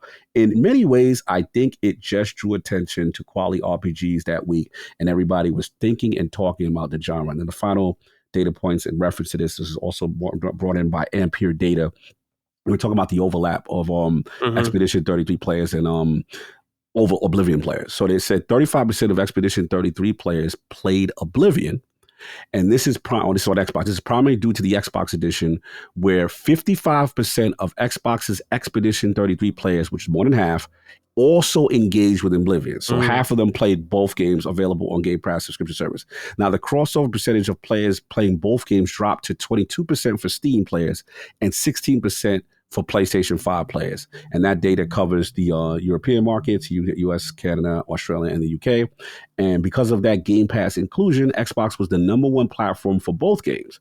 45% of Expedition 33 players were on Xbox, and 47% of Oblivion players were on Microsoft's platform. Things differ after that. The second best platform for Expedition 33 was PlayStation, with 30% of the players on that console, and Steam was the third best platform for Expedition, with 25% of the players there. Meanwhile, for Oblivion, Steam was the number 2 platform, according for 34% of the players, while 19% of the players were on PlayStation. So I just want to get, I know it's a lot to digest. What are your thoughts on, obviously Kepler, the publisher, stating that, he didn't feel it harmed them at all, and then obviously this data that we're seeing in reference to the splits as far as both Expedition players and Oblivion players. Yeah, it is very interesting because I would have thought this would have hurt it historically in the past when you put games that are similar next to each other. One suffers quite a bit usually from it. Like I think of everyone's beloved Titanfall 2 got sandwiched in between some big hitters, and the franchise is pretty much gone right now, sadly, and it just cannot come back to life. It's too soon, Brad. No matter what you try. Yeah, it's very sad. I'm in mourning, but I'm going to let you go ahead. Well, I know these are very different RPGs, but they're still RPGs nonetheless, and they came out very close to each other. And Oblivion comes from a huge franchise. Humongous. Elder Scrolls is a humongous IP, so I would be concerned, but I guess they knew what they had. They had the data, I suppose, like that, and they were confident in it, and they were right. There's been room for both right now. People are enjoying both. Like, I can't play both, which sucks for me, but I bought both. So maybe that's what's important to them. So yeah, they were right. Yeah. I'm shocked by this too. It was one of those things that I know was in hindsight 2020, and we have revisionist history sometimes, but I do remember before Oblivion was a thought, the talk, in my opinion, was, hey, what is Xbox doing? Mm-hmm. Because it's like, why would you put Oblivion next to Expedition to die? Because the hype level for Expedition was so crazy post showcase. And then I think what has happened here is that, and I've said this before in the previous Duke, no one anticipated the level of quality that Oblivion's remaster would be. We just thought it'd be, hey, another coat of paint, that's it. But this is borderline remake, not fully remake, but like borderline, right? Yeah. There's still things that you're like, oh wow, this is a crazy glow up. So I think once we saw it, then it became, oh no, what's gonna happen to Expedition? Yeah. I think it's not fair to I agree with what Holy said from Kepler, because it's like they knew coming in we had something. But I think to your point, Brad, where you're right, it is pretty astounding to see the data at both of them flourishing. You know what I'm saying? I think we'll get into what Oblivion did. I think it was like 4 million, whatever. And then obviously they just hit 2 million on Expedition 33. And the Steam numbers are like neck and neck. 140,000 last time I checked for Oblivion, 120 something thousand on Steam for Expedition. Bro, these are like live service game numbers. Yeah. That's pretty impressive stuff, man. But yeah. You know what? This makes me lament Square Enix in the sense that I wish they would celebrate when they sell 3 million units of Final Fantasy 16 on PS5 only when it comes out. And it's just like, man, you guys got to get your budget in check or something. You guys got to do something, because that's a lot of copies on one console for a game. So like, for them not to be happy about. Yeah, I'm just looking up the most recent sales numbers, and it seems like it's 3.5 million for 16, which is still a lot. It's on PC now as well. So I don't know, man. Then you got... that's what frustrates me about Square. It's like, you guys are never happy, it feels like, with anything you do. I know. It bums me out. It's a good point. Unless you get Elden Ring numbers or something like that. It's like, yo, Final Fantasy is just not that kind of franchise right now. Yeah. And it hasn't been since the 90s. It is interesting based on, I guess the way I always look at it is, it was born with PlayStation. I remember how big an event 7 was. I mean, I remember I got grown dudes to play a JRPG for the first time. Yeah, it was that kind of game. Yeah. And I remember dudes going crazy, like, yo, that's Summon, bro. That's crazy. Like, it was a spectacle, but it is interesting to me that it's kind of like not at that mass that I feel that they want it to be, even though I still think, 3 million is still impressive, but they clearly want, I guess, more. So I think maybe that facilitated, like, okay, maybe we need to do the multi-platform strategy to kind of maximize what it is. And I think even Switch announced that they're getting the trilogy today. Yes. I think that kind of broke. Where's the Xbox version of that, dude? They haven't said anything about Xbox. Look, man, I'm on the hook. Brad, you had to bring that up. They're coming for me. They like, Cog, you pick this every showcase prediction and you've been wrong for like 2 years, and I'm dying that this has got to be the year, Brad. But my reputation's on the line. Yeah, at least like 16. Showcase. At least 16, I'm surprised, is not on there. Like 7, I'm like, okay, maybe there's something with Sony going on there or whatever, They're getting it first. But at least 16, man, it's been years now. It's been like 2 years. And the fact that Switch already talking about the trilogy already. So here's my theory. I think it's happening. I'm a whole, as King would say, I'm a hold the line on this one. But what I would say is that it's a purposeful showcase announcement. I think Xbox wants the stage of the showcase to announce, because remember, Switch did announce theirs at their console reveal. So I think it's one of those things that Xbox wants to hold it for that big event. Okay. But that's what I'm running with. I'm confident it's got to come. It would make no sense for it not to come. I would be legit surprised if it didn't. So I don't know. Square's a weird company. It's like, talk to me. Tell me the inner workings. Tell me like, what I got to look out for. some games are still not on things that I expect them to be. Like Triangle Strategy, for instance, is on Switch and PC, but that's it. It's like, what? Really? Yeah, it's not on PlayStation yet. It's not on Xbox yet. I'm just like, why? Why is this not on anything yet, Nat? Strange. So, like, Bravely Default, the new, like, the remaster coming out, Switch 2 only. I got a pre-order, yep.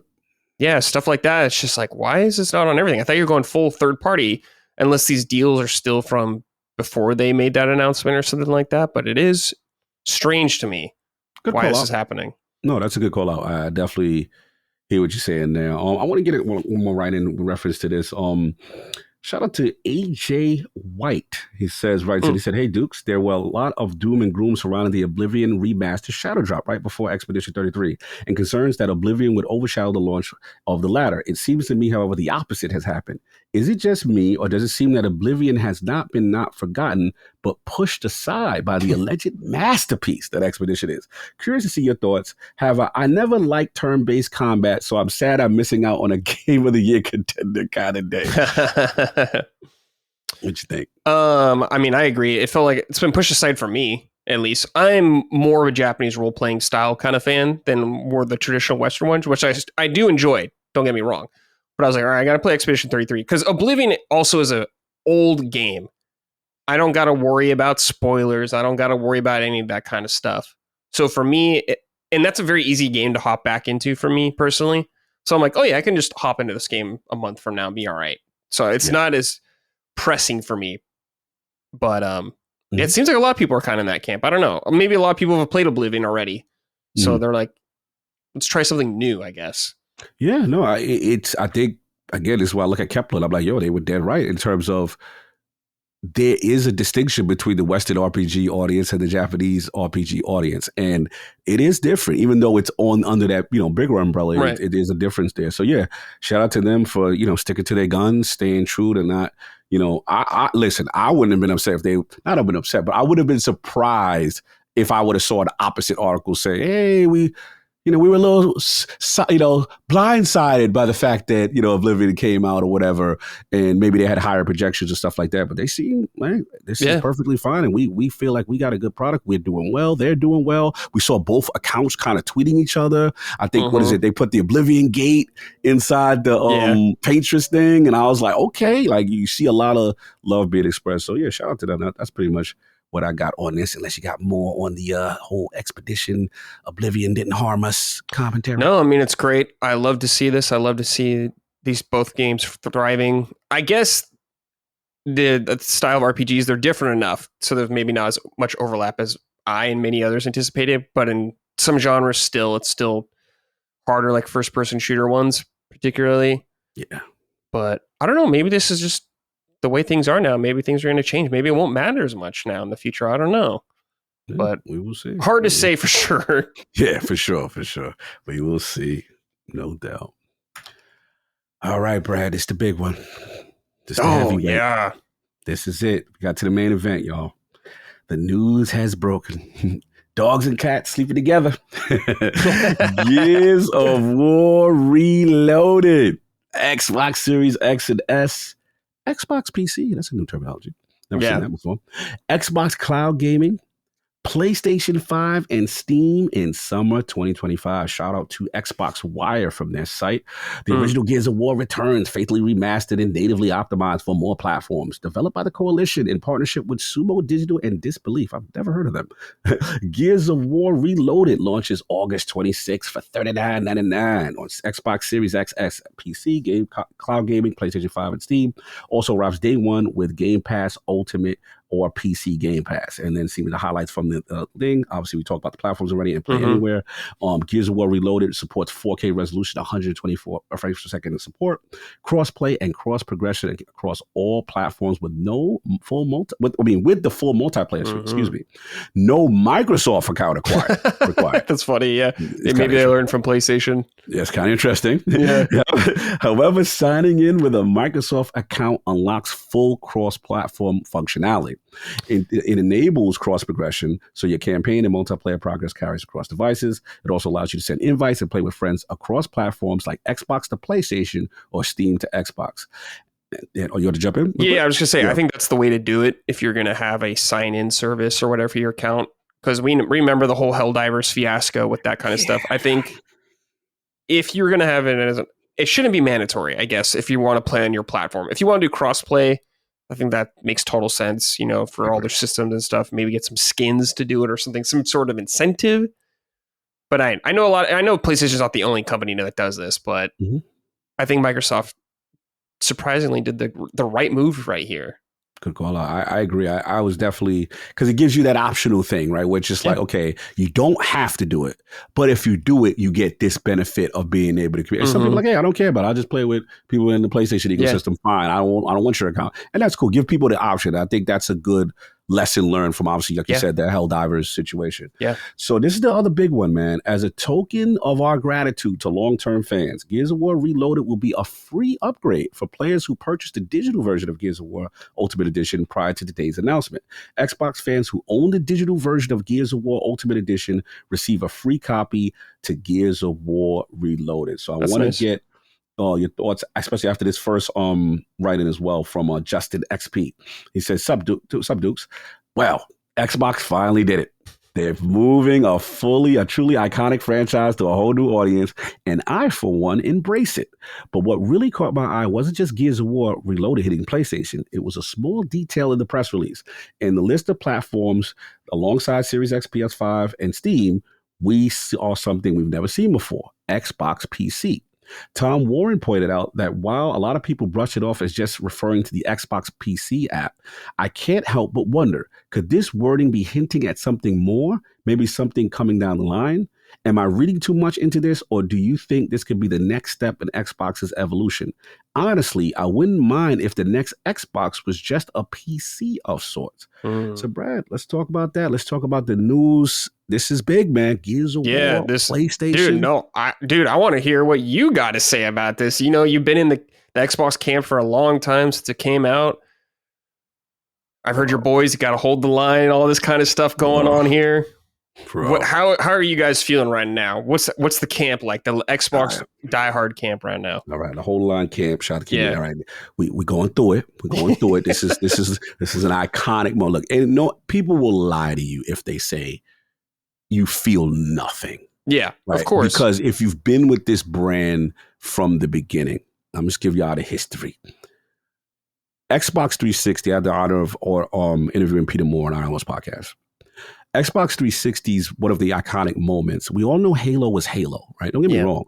But Gears was such a killer app in the next level for its time. And I remember the trailer for Mad World while this thing played. And Peter Moore did say a key statement. I remember at the time they showed, it was Cliffy B and his team, they showed them how Gears of War would look with the current memory constraints of the 360. And at the time, I guess they were requesting 512 megabyte upgrade because he was like, hey, this is how it would look with that if we finalize the hardware to this. Right. So once Cliffy and his team made the pitch, Peter Moore was like, look, what can we do to get that 512 megabyte? And like, we need, that's how the decision was made. So I'll never forget it. There was nothing that looked like it. It was crazy. Me personally, as a Gears 1 fan specifically, no disrespect to 2, 3, because 3 had some great moments with Dom and all that stuff. But 1 holds it near and dear to me because Gears of War 1 represented the horror of the season. Series. It truly felt scary. I remember moments where there was a stage called the Krill, and like you would have to move from light area to light area to not get eviscerated. Yeah, I remember that, yeah.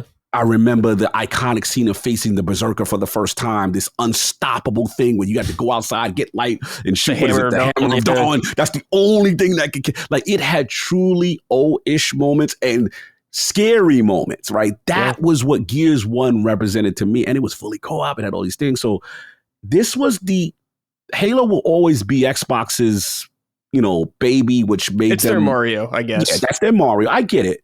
But Gears represented, okay, this is us stepping out. We've got a new IP. We're changing the game in a way. It was the new generation. Like Halo was for Xbox One and Xbox 360 was Gears. Yes. It's just like, this is the new big thing in town. Right. So to your question, it does feel weird. Obviously, you see, I saw the PlayStation account tweet. I was like, yo. That's what I saw. And I was like, whoa. Like, this is marketing right now. And it just goes to show me, like, yo, this is where they are. They are full steam ahead. They are not stopping. And I told Xbox fans, like, look, there were a lot of people in denial. Me and Maddie have always said that. We got to stay true on the dudes. I got to pat ourselves on this one. Yeah. We're like, if you think it's just 4 games coming from the business update, Yeah. you are fooling yourself. So yeah, I think this is an iconic moment. I think this is one third or 2/3 of the burger, shake, and fries that is Xbox, right? Yeah, we just need the burger now with Master Chief. With Master Chief, right? That's going to come. And here's the thing. Look, at the end of the day, this is going to sell like hotcakes. If PlayStation fans are buying, was it Indiana Jones and all these other franchises at that level, what do you think is going to happen here? So this is definitely going to sell. At the end of the day, it's going to be good for the actual financial aspect of Microsoft as a company. It's going to be good for the brand, for Gears of War as well.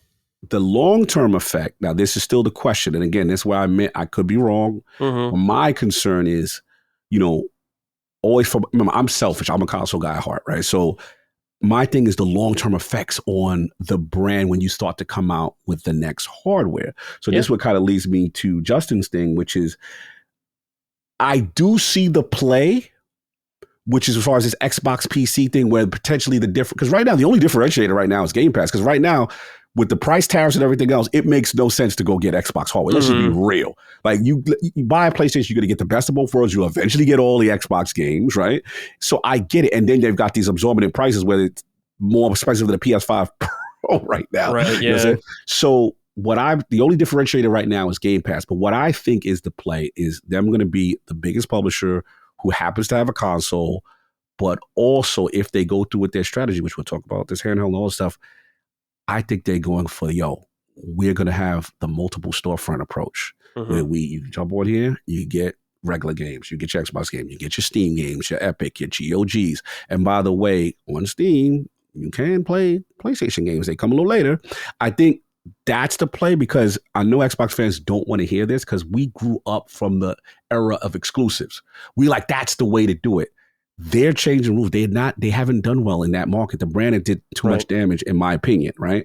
So this is the way they reinvent themselves. And I'm telling you, if you look at it logically, what's better? You get 100% of the smallest base in the console market by keeping things exclusive, or you open up, have multiple storefronts, and have 70% of all these people buying your game. We didn't talk about Switch yet. Right.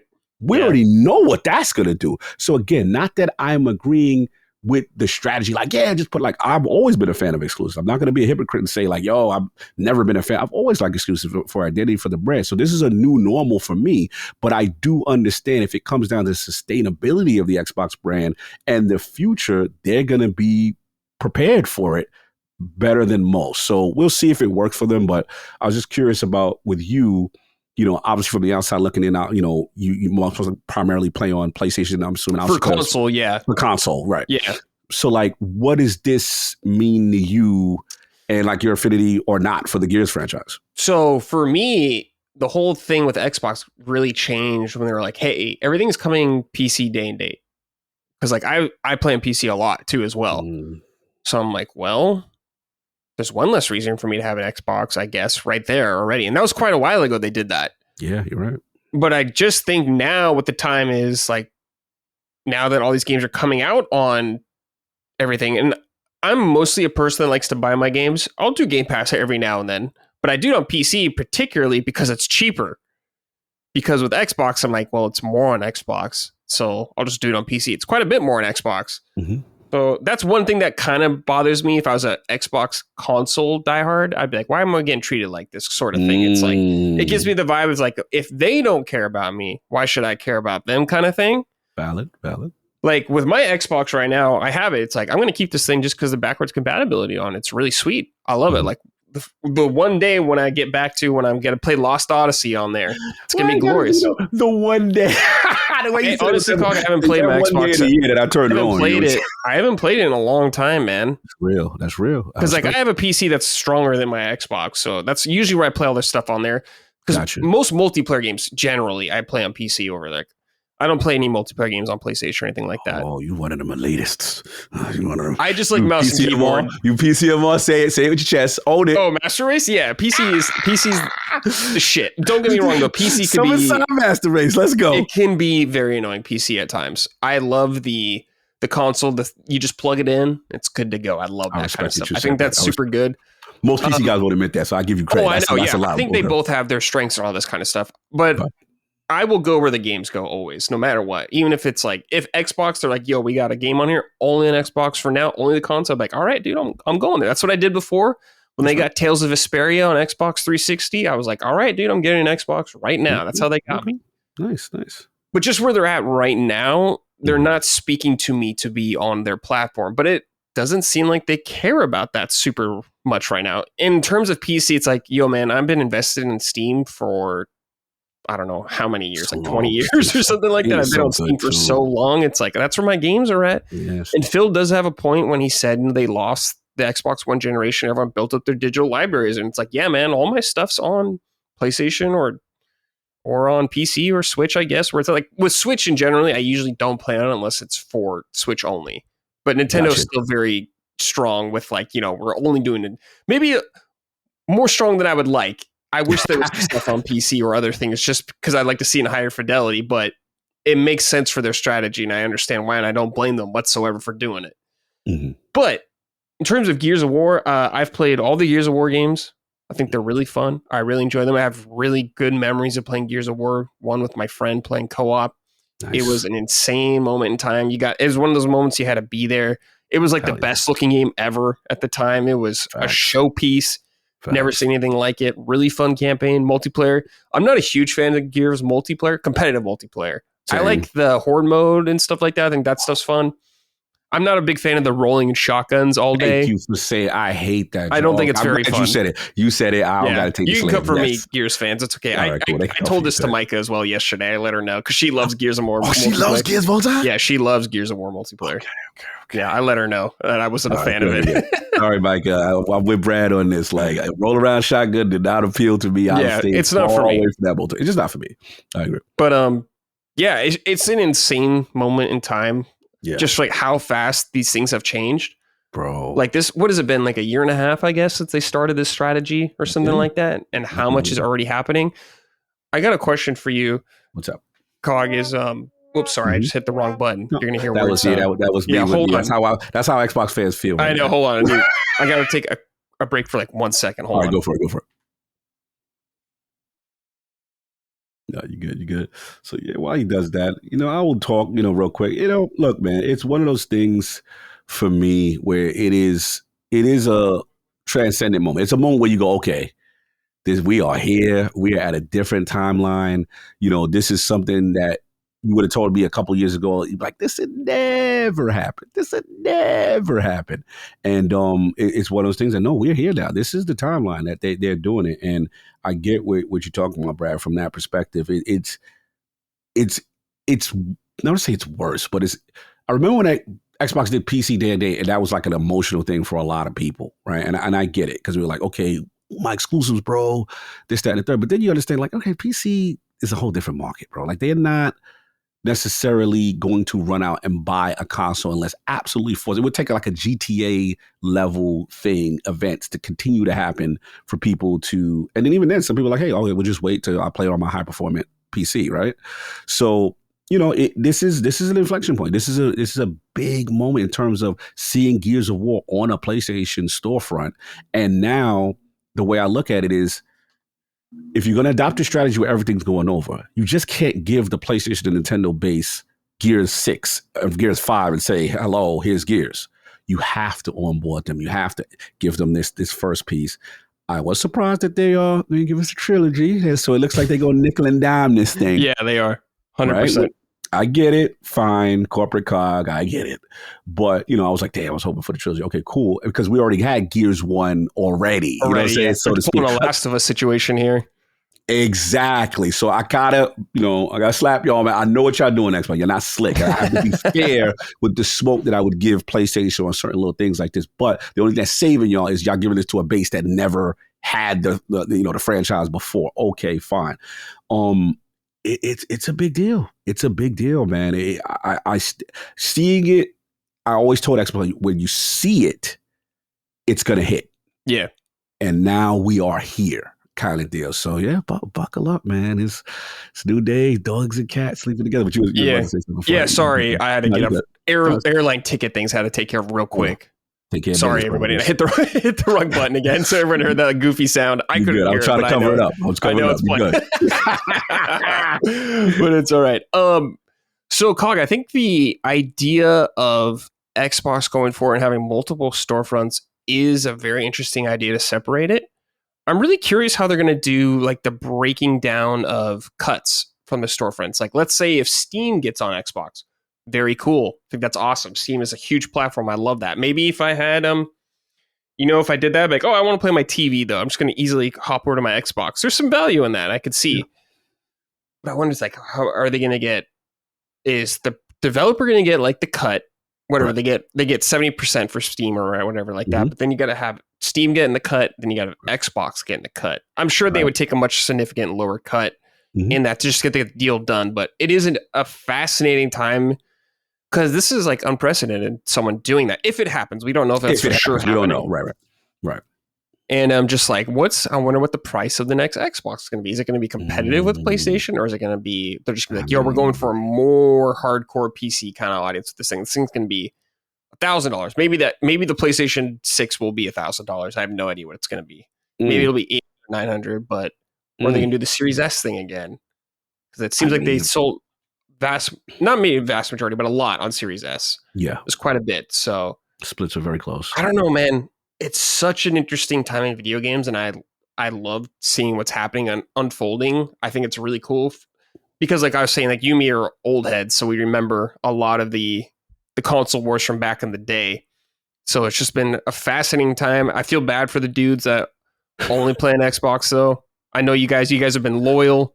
Kind of getting thrown to the side a little bit right now. I don't feel special no more. I don't feel special. You don't feel special no more. PC guys came in, and all of a sudden, Brad in the room, all of a sudden, the life of the ball. They don't remember who got them there. Exactly, yeah. And I'm saying that's how I feel, but that's how a lot of people feel. Dude, I would feel that way if I was in the same boat. I'd be like, damn, dude, I invested so much in this, and I'm just getting thrown aside. They don't care about me. I'm not special no more. Not special no more. We ain't doing they ain't even doing no fan fest no more. No fan fest? Yeah, what's up with that? No fan fest, dude? Or do you think it's something of like, we just don't want to spend the money on it, or are they afraid of backlash from fans there? Because that is the diehard Xbox community right there. Oh, hell yeah. I mean, fan fest, if it wasn't for fan fest, I think Almost Podcast wouldn't have even existed. I mean, that was my dream. Like, my whole thing is, we're from the era where we couldn't, E3 was a commercial event, right? Yeah. So industry event, and I wasn't podcasting or anything at the time. I was on a regular job. So my thing was just like, my dream was just to go to a showcase. And when you go to the stage, things get announced, right? Yeah. So the only thing that I heard about was this fan fest, and they said you could get to the showcase. And then I'm like, all right, cool. And then we're like, a bunch of dudes flew out. I flew out there. It was a bunch of dudes that were like diehard Xbox fans in a mall in like, Beverly Hills, wherever it was. And we slept in this mall for the hope to get into this thing. Right? And then we got into it. And then obviously Xbox and the executive leadership came out the next day. They rewarded us and they were like, hey, you guys are our loyal fans. And by the way, not only are you going to watch the showcase, we're going to give you tickets to E3, the full 3 day. So everybody, bro, I have videos of this. We're like people losing their minds. So for us, it's that level of, closeness and connection to the brand. Now, granted, people will say, well, yeah, you're third place, so you're going to do whatever you can do to hug babies, kiss babies and do whatever it is to get the bases.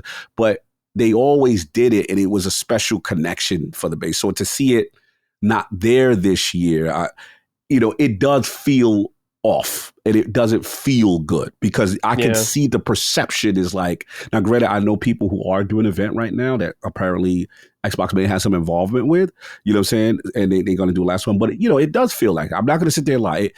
The perception is like, okay, you've done everything you could for us, but over there, that PC looking nice, man. That growth over there, that you see that boasting in the financials, how much PC Game Pass is cloud. Yeah. They consistently say, hey, we've gotten all we can out of the console. We don't want to monetize them more or go to new audiences. And I get it. It may be letter of the law true, but I cannot not talk about how the perception is, right?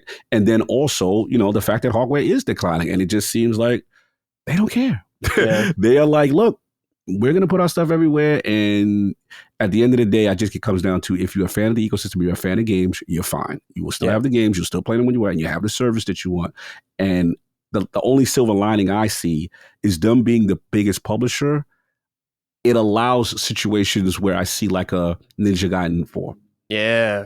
And you go, wait a minute, that would have never happened Without Xbox, in the past, right? So now the developer wins because, let's be honest, the developer doesn't want to lock down to just Xbox or just PlayStation for that matter, because you're missing out on the zeitgeist moment. A huge audience, yeah. Of a launch. Even PlayStation is showing some diminishing returns with the 6-month gap, right? Mm-hmm. So I think that's what's going on here. So because I'm noticing developers are shooting for the roof. Yeah, we love what Xbox is doing. We love the new strategy. I'm like, interesting. So yeah, that's how I look at it. It's just, in fairness to people who don't like this, we do have to see how much brand damage it does for the next console. Yeah, the next console is like the real big deciding factor. Especially in a world of tariffs now and things, and that could get interesting. So, we'll see. I honestly can't see the Xbox console itself bouncing back strongly, just where the momentum is going right now. I agree. But it's like, there'll be one, but I don't know how popular it'll be, how valuable it'll be. I'm not sure. I almost feel it's like an enthusiast thing, like a race car novelty thing. Like we have it if you want it, but we don't care if you play over PlayStation. We don't care if you buy. Brad, we love when you buy it over there at Steam because we get in our cut. Like it seems that's the kind of energy, and I think that's the adjustment period for most diehards to have to get over. In my opinion. Yeah, I think I heard Colin say this before, but it's because they are a software company. That's what they've been known for throughout all these years. They're not a hardware company like Sony. That is true. Can't deny that. I mean, they're just, I guess, laying in or leaning into their strengths, I suppose. Yeah. Absolutely. The final thing I want to catch up on, man, KZ Econ. He said, hello, Duke Squad. Hope all is well. This week, Xbox pulled a Sony, announcing Gears of War Reloaded for PlayStation. Not that I'm not excited to play Gears on PlayStation, feeling that so sexy Lancer cut through Locust in all its bloody glory. I feel a little underwhelmed. All the rumors of a Gears collection with 2 and 3 remastered and Xbox raising prices, they could have been a major dub. Instead, it just feels like a whimper and a slap to the Xbox user. Tell me if I got a couple of Gears loose.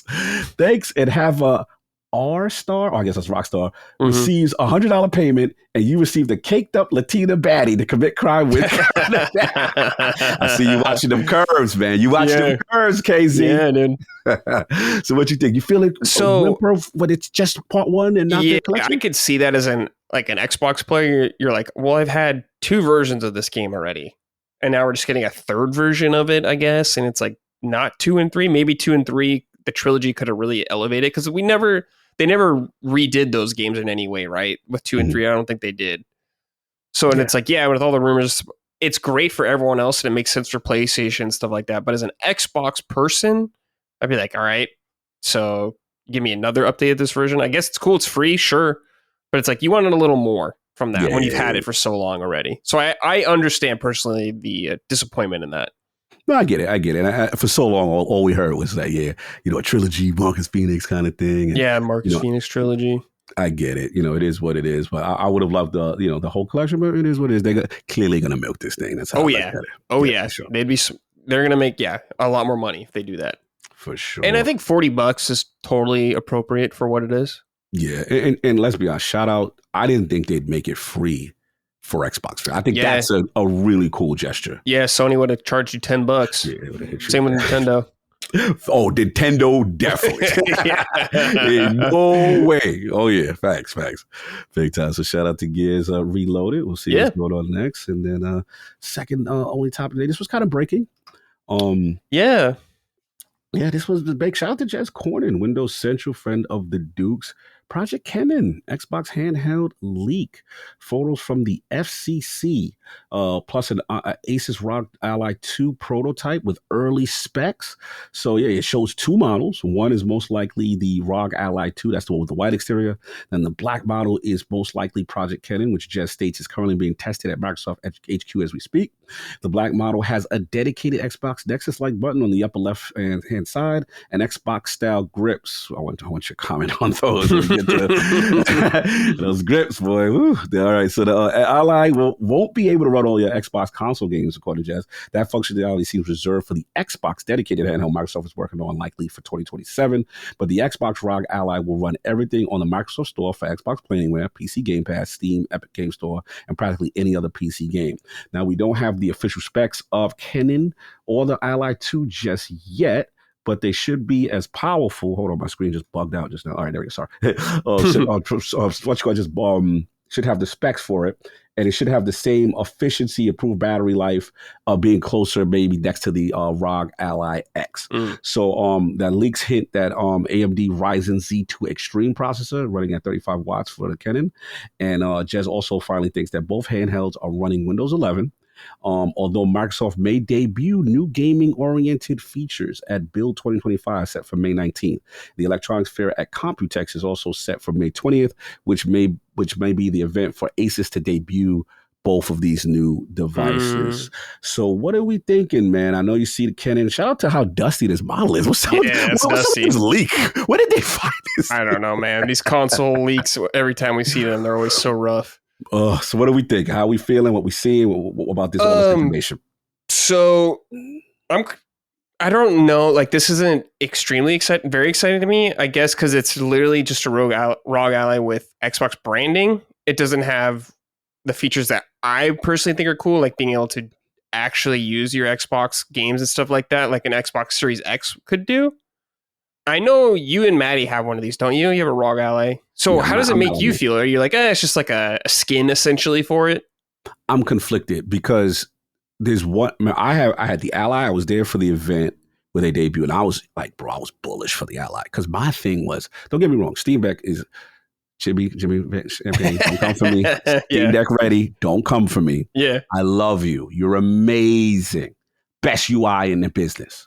My problem with the Steam Deck is just selfish. Like, I understand Steam is the best. I get it. But I want native Game Pass. Yeah. I don't want to be streaming nothing. Yeah. Right? So I'm on a plane. I download. I got the game. And that's the part that I'm not blaming Steam Valve, but clearly they said it was coming and never came. Never came. So I'm like, I'm not doing all this hocus pocus stuff in the background with Linux and no. To stream? No, thank you. Mm-hmm. So that was my thing. And I guess I'm the weird, because I'm more of a console gamer, but I'm the weird PC guy that likes multiple step fronts. You know what I'm saying? Now, granted, I know Steam does it the best. They have the best service. No one's discounting that. I just like the option to say, okay, I can download something from the EA store. I can download something from Epic, that kind of thing. So for me as an Ally guy, I'm torn because I saw the Ally. I loved it. Picked it up, great. I saw the deficiencies. I'm like, this is still Windows 11, though. This is legit a PC. That is very clunky. Now, the actual getting into the game runs like butter, powerful specs, better than the Steam Deck. I was like, okay, but it's just to get to it, it's very cumbersome. I got the Ally X, which is a more powerful version of it, but it's still Windows 11 at its core. So that's the thing. So what I'm hoping for is what Jez is saying, which is this build 502, whatever it's called. What I'm hoping is that, because we heard the rumors that they are attempting a console-like UI as an interface with Windows 11 on the back end. If they could at least debut the nice, clean console-like UI, where I don't want to see no Windows startup, I don't want to see no UAC prompt, I don't want to see login, my thumbprint, I don't want to see none of that. Don't offer me Office 365 when I'm starting up the computer. Like, the thing. Just show me the damn console-like experience. I'm good. If they could debut that, I think this would be a half step before the big one comes. I think this is what I was gonna say. It feels like a half step. Yeah, this is definitely we're going to take the learnings. Asus is a great partner. You guys do all the lifting. We'll help subsidize. Bro, I was there for the Ally reveal event in New York. It was cool. I was surprised one of my higher performing videos. I was surprised the video did really well. And we went there and I'm sitting there. I'm like, why? They had Asus there. They had AMD there. I'm like, that makes sense. The heads of AMD. Right. Like, this is like the technical press conference part after they let us go hands-on with the device. I'm like, why is Microsoft Xbox here gaming something? I'm like, why are they here? That always stood to me. So to me, I was like, you guys have a curiosity in this handheld market. you are flirting. You are trying to see. And again, it makes sense now with the whole, this is an Xbox, we putting everything everywhere kind of strategy. So again, expect this thing to sell like hotcakes? No. Switch is still going to be what it is. But it's them flirting with native Game Pass and putting things on other devices. So I think that's what they're doing, which I don't mind. As soon as you go ahead, knock yourself out, we'll take the data from, we'll see what worked, what didn't work. Then when we come with ours, because the only other big negative is that it's PC Game Pass, right? Mm-hmm. There are still some not, one-to-one game. I think MLB The Show wasn't on there or something like that. Huh. Yeah, MLB. I don't know about the latest one, but I know historically prior to last year, MLB The Show was only a console Game Pass game. So that to me, I'm like, okay, there's still little things. And then there's a ton of PC Game Pass exclusive stuff. I remember Death Stranding was PC Game Pass for a long time only. Now just recently the deluxe. But that's how I'm looking. It's a learning thing. Will I pull the trigger? Only if the UI thing is available at launch and not available on my Ally X. Or they tell me the Xbox ROG 2 is not as powerful as the Ally X. Then I'm like, nah, I'm just stay with my Ally X. I'm good. You know what I'm saying? Yeah. How much do you think this is going to be? That's the part I don't want to, bro. I spent like $7. I paid like $6. Wow. Okay, so this is extremely niche. Pre-tariff. Okay, so this is gonna be like $800 probably. You think? I don't know what it's going to be now because you see how much these prices is. So like, this is actually like the worst possible timing with the whole administration stuff going on right now. Yeah, it's bad timing for that. Yeah, to launch a console. Like I know they couldn't be happy with this whole China stuff. So I don't know what Asus's manufacturing plans are. I'm assuming China like everyone else. I don't know.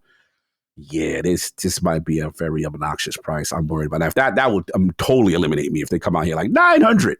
Like, yeah, at least for this one, like the in between one, like you're saying, I would be interested in seeing what the next one's going to be like, the real deal, kind of thing. Yeah, but by that time, it's like we're going to be at probably the next generation, probably around that time, right? For sure, I think so. And I wonder if Sony will be ready around then because they're doing the same thing. Yes. I mean, everybody's doing it now.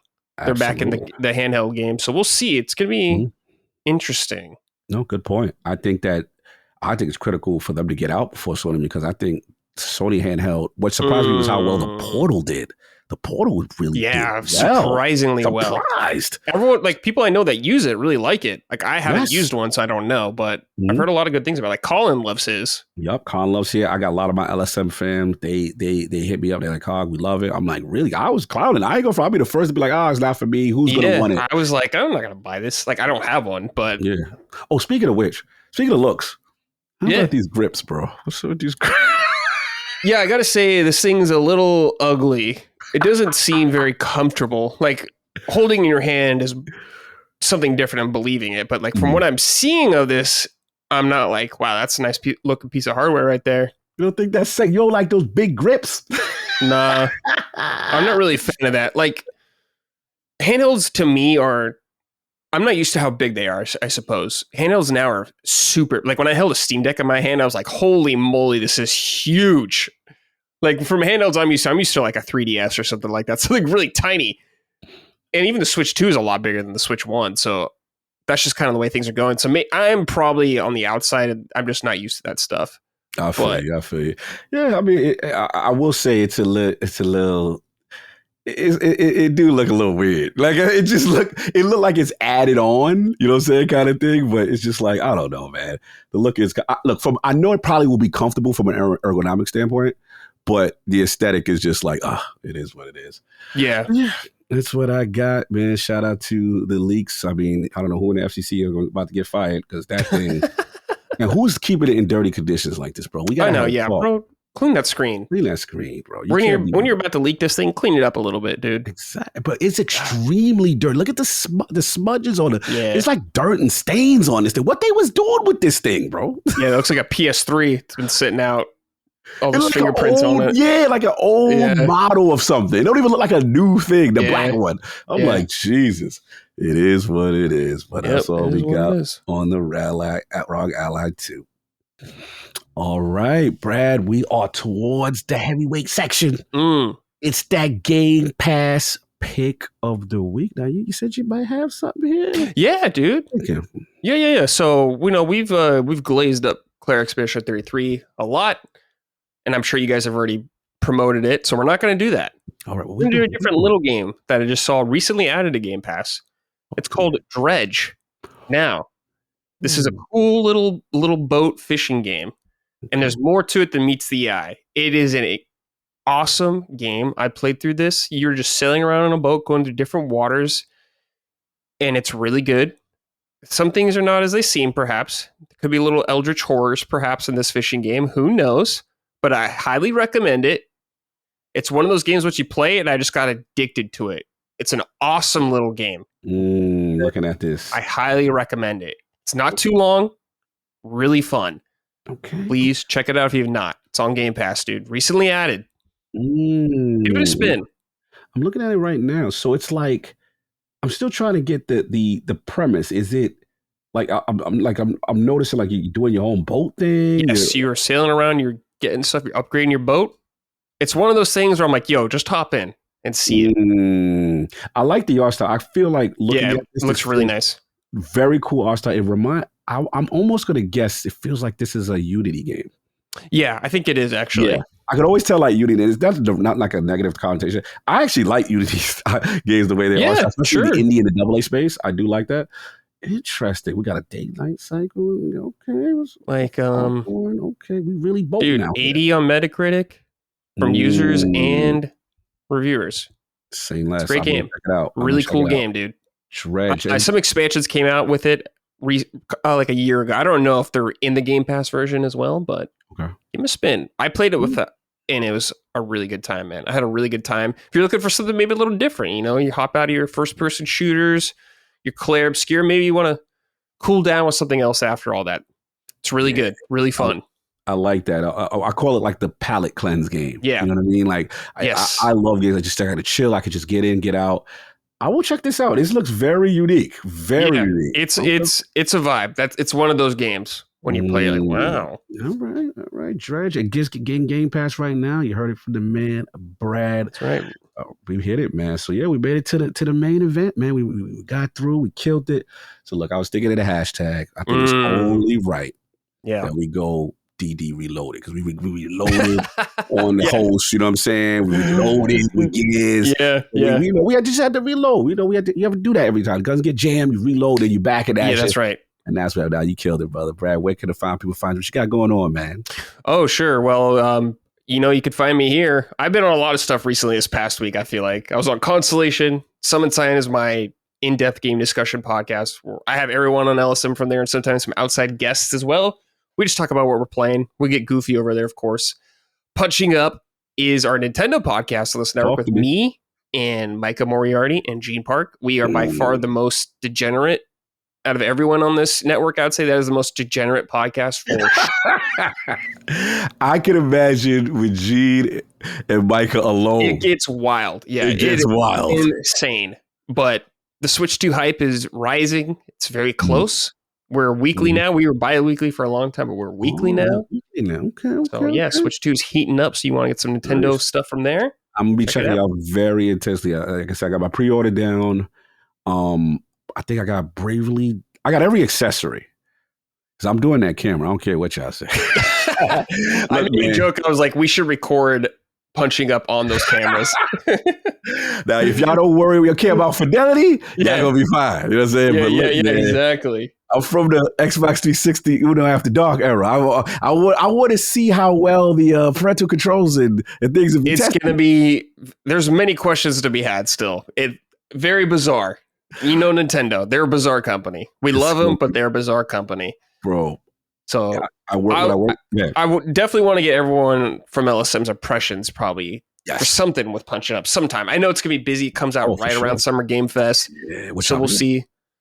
But Dustin will be in town with me when that comes out. So me and him will maybe do something on that. We're going to do a special Summon Sign probably for Summer Game Fest.